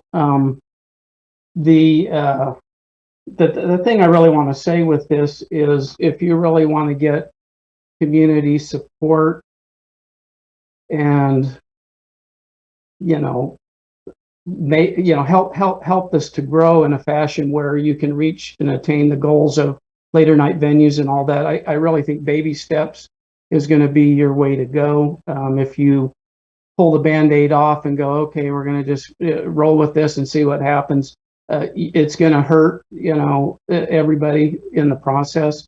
Also, previous speaker early on was mentioning the ideology of this sort of venue becoming a part of what's happening with the Gateway District. And, you know, I think, Joe, it'd be great to talk with you about talking about, you know, some ideas and some a facility or something to where you could really dial in something like this and make it a reality. But I worry that if you jump too high too fast, you're going to end up smashing against the community that won't like it. So anyway, that's my thoughts, and I wish you good luck, and I recommend what City Manager Karen Deemer is saying with, take it slow and see how it works and see how the community reacts, and move forward step at a time. Anyway, thank you so much, and good luck to you. Thank you, Chris. There's no other online public comment. Okay, before we go to deliberations, Joe, could I just ask a point of clarification? I mean, yeah, a couple people did mention like 800 to 1,000 people, and I thought that I had read that somewhere, but then when we were looking back and I don't. Okay, so is it, I just wanted to clarify that was part of the plan. Yes, it's we're prepared and staffed to accommodate those numbers up to 1,000 people. However, we don't anticipate having them at the events based on the current artists that we have booked and the ways that we do our promotion. We hope to obtain those numbers, absolutely, and we are prepared, and every event is staffed that way as well as the facilities. But I don't believe that is a reality in the near future to have 1,000 people show up at the event. But if they do, we would love that, and we are ready to handle that. And we are definitely, the way that we have people exit the venue, especially in those late nights with security down the streets, kind of prevents that spillover into the neighborhoods, and people loitering and talking loudly in front of residences is something we want to avoid at all costs. So that's something that we also put in the plan. I'm not sure if you guys have read that or not. Thank you for that clarification. I know that space really well because I use visual concepts for all my graphic design and printing and stuff, and it does seem like it's kind of a small space for 1,000 people. Seems like they'd be pretty crammed in there. What do you think? Well, we don't use just the street. I think it was outlined so that the fenced-in field area there that backs up to Ironside Metals, combined with the street, is actually adequate for 1,000 people. I think that more space is better, but we have, when that was reviewed, it was acceptable. The parking is what we would definitely not like to have 1,000 people for, but that's why we encourage biking, having a bike valet, and we have a rideshare drop-off on, I believe it is 9th Street, it's our 8th Street over there, so it's actually just for rideshare drop-offs, Ubers, and taxis. Well, I would like to make a motion. And I would like to make a motion that you can go and continue the music until midnight. And then afterwards, you'll have to tell me what that is called again. You go to, okay, silent, I was going to call it something, but to a silent event, silent disco. I would go until 1 o'clock. And that's my thought about this. And also I would make the stage face southwest. Because if you turn it that way, you're going out towards the bottom. Well, then you may get people in Windsong, or I don't know where, but you will definitely not be affecting some of the other residents by turning it that way. Alex, can we just add in a last call at midnight to that motion? Yes. Last call for sure. I'll second that then. And are you guys wanting us to start at the next? Are we going full bore on the next event, or are we phasing in? I kind of like the idea of just fully approving the first two to see how they go, and then giving the city manager discretion if everything goes well to go past that. Does that make sense? Excuse me, did you mean full board till 1:30? Is that what you meant, or just? I think are you guys fine with the 1 rather than 1:30? And no, I just say 1 o'clock. I would say silent dance, or I'll get it eventually. Silent event from midnight to 1, and you do your at 12. And you call your liquor call at 12. 12. All right. Hour before. That should be reasonable, I would think. Okay, and Karen, are you comfortable? I know you weren't comfortable extending this, and so are you comfortable being the one that makes the decision, or would you like to have one of us to confer with over that, or are you comfortable in that? I will likely confer with the mayor and vice mayor, as I do on a number of things, and Joe's pretty good at arm wrestling, so I think he's going to win, but no, I just have to say, Joe's been great to work with. He came to me early, we talked very early on and said, why don't we trial one, and then let's schedule it so it's close after that you can get before the council and have this conversation. So I'm confident that, with his community and with his skills that we'll be able to work it out. I did just want to clarify so we're doing from the beginning, music until midnight and silent disco after 1 o'clock with last call for alcohol. At noon. At midnight. At midnight, at noon, at noon. Or The day noon, before, you know. midnight. Yeah. And so we're going to trial that for the next 2 events. And then I guess what we'll do, can we authorize the city manager, if she feels comfortable to carry on, that she authorizes it to carry on after the 2? Absolutely. Okay. And I plan to be there at the next one to make sure everything's okay. I see that you have Slow Magic on the schedule. I didn't even look that closely, so that's pretty exciting. Okay, well, I would love to see that. I would, yeah. Okay, so we have, sounds like we have a motion and a second. All in favor? Aye. All right. Party on, folks.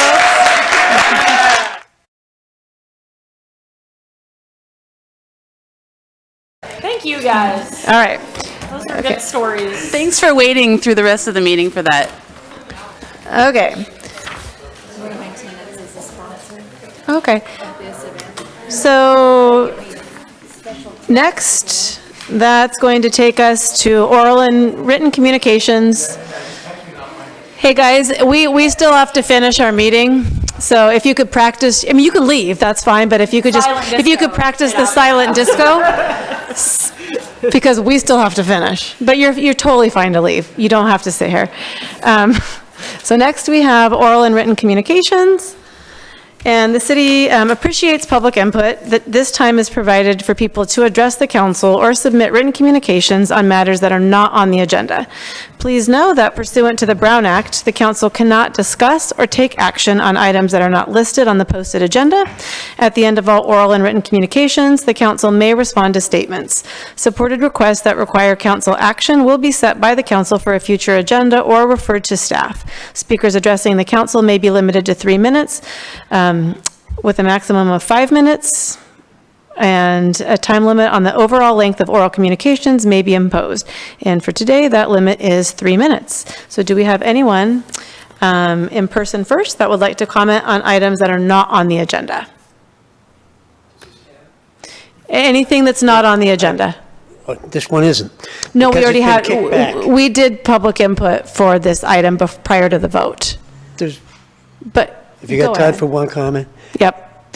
It falls to the council, the really important thing here is to clarify the mandate for whatever procedures the RIP is going to be developed under.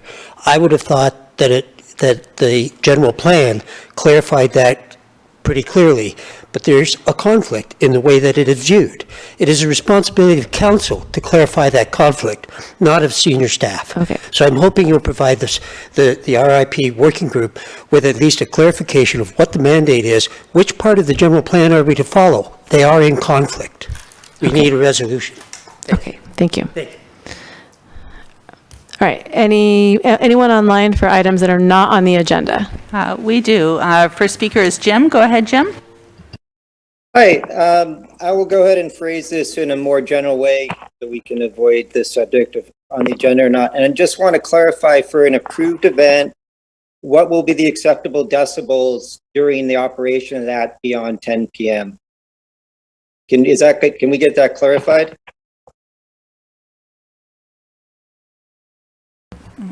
So we're actually not answering, as I read before, Jim, we're not answering direct questions until the end of comment, and then we'll consider if that's something that will be answered or not. Okay, well, I appreciate that. I know getting some smiles out of that one, but it's something hopefully will be clarified down the line on this. And just I get the feeling from, anyway, we'll leave it at that. Anyway, thanks for your time. I have no other online public comment.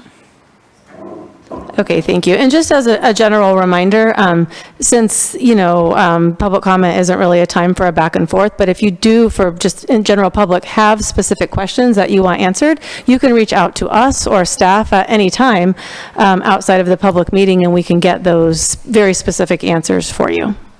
So it's not limited to here in this moment. All right, seeing no other public comment, we will Move on to council and staff reports. So we have an update from our city engineer, Nate Ricotri, on transit.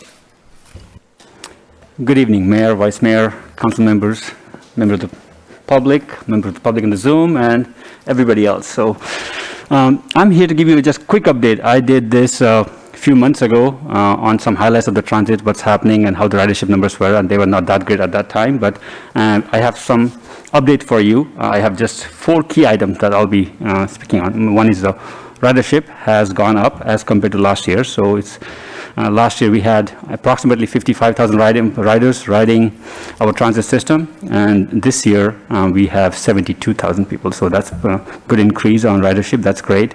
And also at the last reporting I reported, we will be doing a free bus service for the month of June and July, which we did, and that was very successful. Compared to last year's June and this year's June, we had more people riding. Last year June we had 2,700 people riding our transit system for free, and this year we had 3,200 people. So that's again increase. So that's good.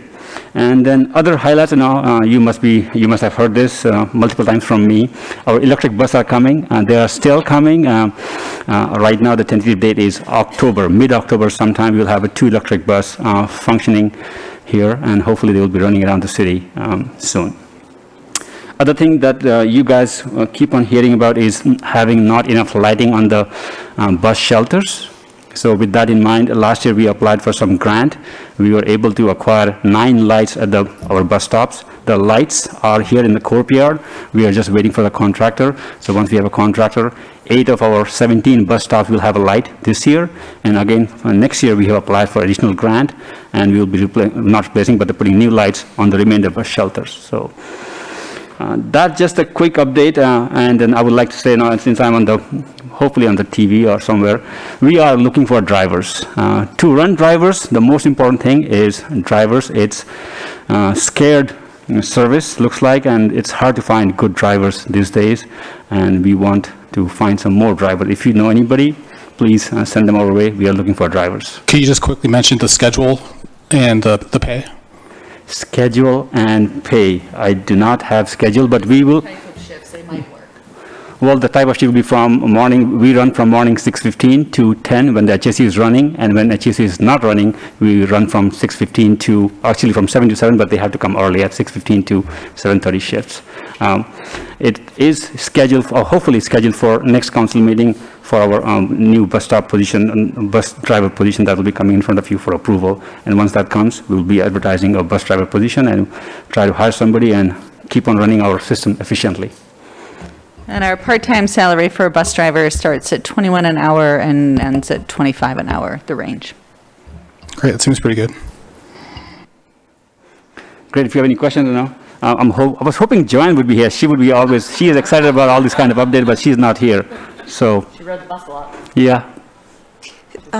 So any questions on transit, and also like some feedback on what kind of updates you would want? For next time I'll be coming in again 3 months to give you more update on transit.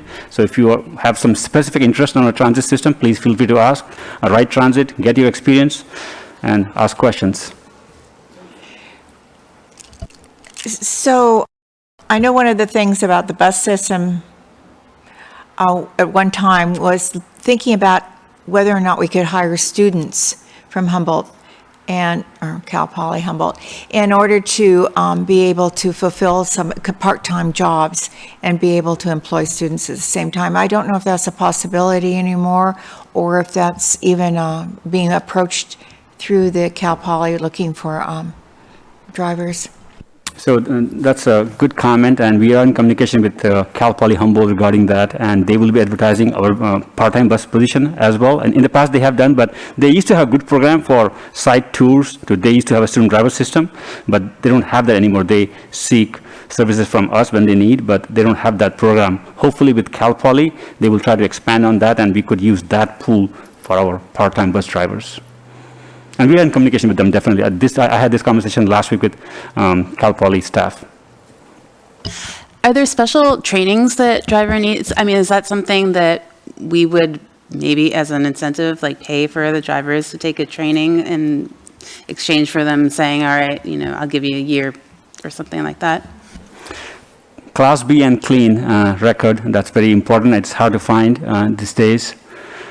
We have a training program as well. We have tried that with HTA, Humboldt Transit Authority, in partnership. We had only, in last 2 years, we have maybe got only 2 applicants and they were not able to fully complete the training. So we do have that training also in place. So we'll train you and you don't even need to sign anything that says you'll stay a year. So yes, step forward. If you just want to give it a try, we'll get you through and get you trained and yeah. Yes, I want to say thanks, Sanctuary. You always do an outstanding job, and I really appreciate you putting up with all my questions. Thank you. We could always remind people that if you become a bus driver, like Randy Mendoza did, then you can become a police chief, and then you become city manager. And so there is a lot of value there. So anyway, that's what he did. We should put that in the flyer. Driver to manager, yeah. That's a good idea. Well, yeah, I'm glad you guys all are laughing, so that's great. Thank you. Oh, sorry.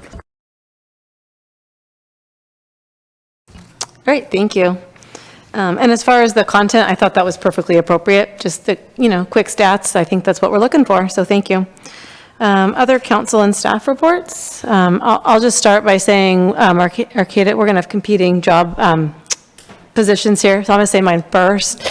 Arcata Main Street will be flying a position for an executive director, so if anyone's interested in that, please look out for that, and I'll pass it off to Meredith, because I know what she's going to say. And the Arcata Chamber of Commerce is still hiring an executive director. That position has been flown. So both really wonderful organizations that only want to serve Arcata, so either one of those would be wonderful jobs. But the chamber was flown first. So. One quick update, the I Block Party is back, not to be confused with the N Street Block Party. The I Block Party, Sister City Camuapa, Nicaragua fundraiser is back on Labor Day, which is the 5th of September. It's going to be from 12 to 6, and I think the mayor and I will be emceeing that event, and it will be a lot of fun. There's some great live bands, and the usual albacore grill, beer and wine, silent auction, all that fun stuff. So it'll be a great event, and I'll probably keep reminding you until September 5th. Oh, and one more thing. There's only 3 more Crabs games left of the season. I know, so fast. Go see a Crabs game before the season's over. And it's probably past the 7th. We could all go for free right now.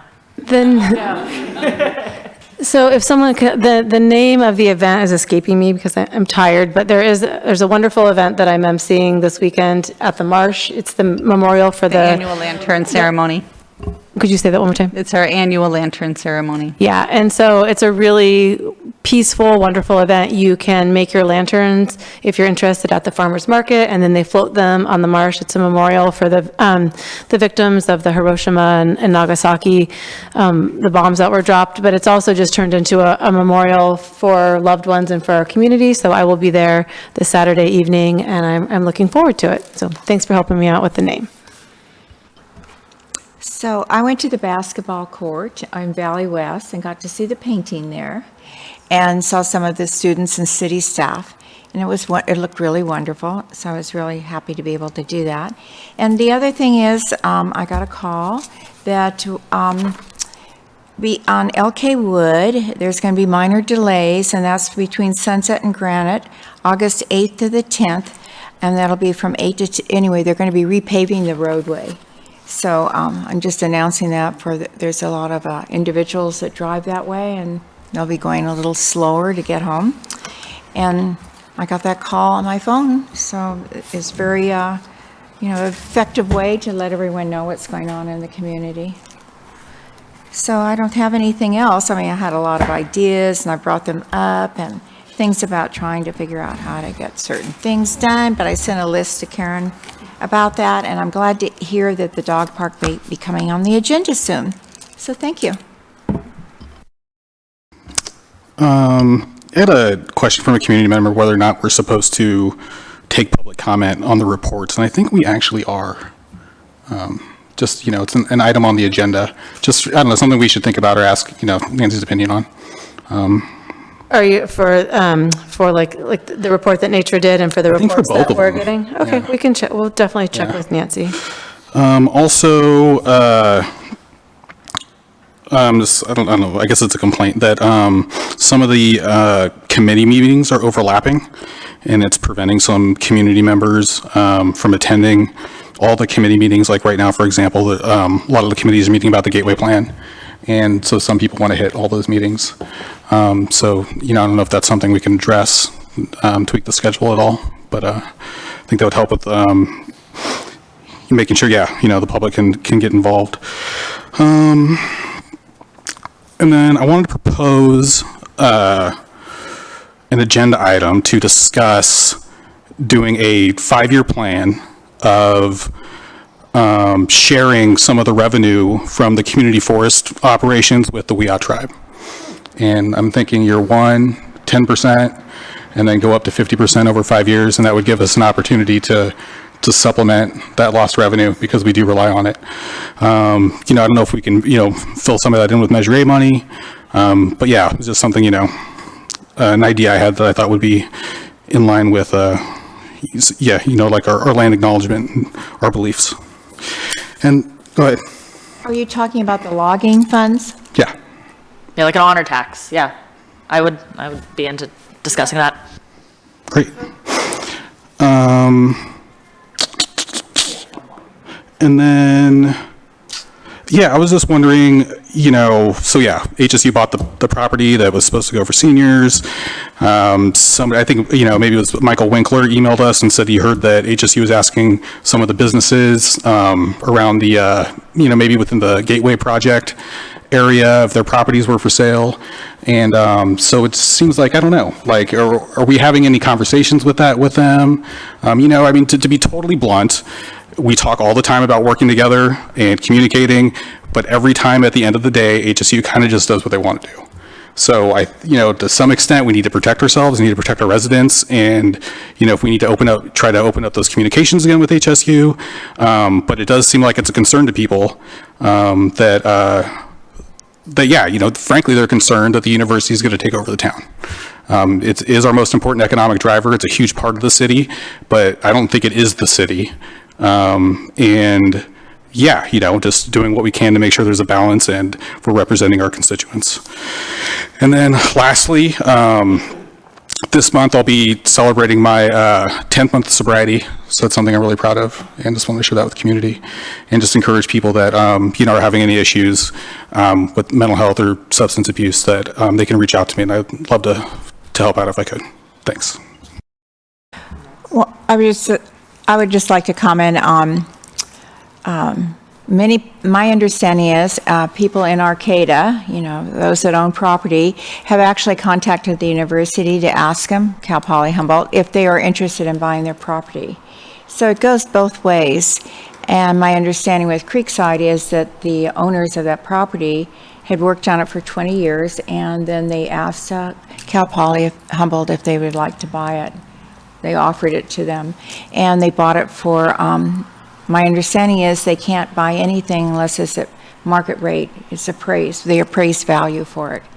So when a lot of people, I think we're talking about Creekside, they think about that so much was going to be owned by the owners, Zanco, et cetera, and so much was going to be owned by the Life Care Humboldt. So we look at the numbers and we could get those confused because it's not all one number, because Life Care wasn't going to be buying all the property, only a portion of it. So I think we have to keep some of the it's misinformation is really easy. You shake your head out there. It's very easy to have a lot of misinformation. So I think I doubt if Humboldt will come down and say, oh, I'm thinking about this and this and that, just like we wouldn't as a city be saying, oh, I'm thinking about this and that, because if I or you or any of us were going to buy a piece of property, we would expect our realtor not to put it out on social media that Joe is buying this piece of property. It's confidential until the sale is completed, and so it's just the way it is. So we can't really expect anything different. We may expect something different, but we can't have anything different because that's how the that whole real estate law goes. I just always Open felt that like dialogue. we were trying to build this partnership with them, you know, kind of like we're on equal footing. And so I hear what you're saying, you know, from a business standpoint, but I feel like from a community perspective, you know, it would be nice to have better communication. Yeah, just to open that dialogue, I mean, because this is going to be something that we're going to see over and over again in the coming years because, you know, it's a delicate balance because Cal Poly is also kind of under extreme pressure from the state and also kind of hated by their peers in the CSU system because they've gotten so much money pumped into them. And then now, you know, there's also working with the city and all these different layers of, you know, what that situation looks like. But I think, you know, keeping that healthy dialogue and opening it up and, you know, making sure that, you know, when we get updates too, you know, in the meetings that we have every other month, whatever that is, that we share them out too and get people, you know, involved in that conversation. But it's a great point to be making. Yeah, because we're gonna see it a lot coming up. So I would like to ask a question. I see the city council will hold a joint study session with the planning commission on Tuesday, August 23rd at 6 p.m. But we also have this notice, we have a special meeting with them, and which is tomorrow at 4 o'clock. I don't think that's with us. That's just them. That's just their meeting. Oh, well, somehow I got it. I'm thinking, oh my gosh, how am I going to do all of this at once? And I really thought we were later. Okay, thank you. So that is the next item on there. And so if we want to confirm by consensus that we do have that joint study session on Tuesday, August 23rd, 2022 at 6 p.m. in the council chambers. Yeah. And then that's just me, Sarah, and Meredith, right? If we hear, we haven't heard about Alex's conflicts, right? So, Okay. yeah. And the planning commission. And those guys. So, I'm really happy to have it on the 23rd. Thank you. so that was consensus, Bridget, for that. Okay, perfect. All right, awesome. Okay, we did not have a closed session, so there are no reports, and so we will adjourn. Thank you, everyone.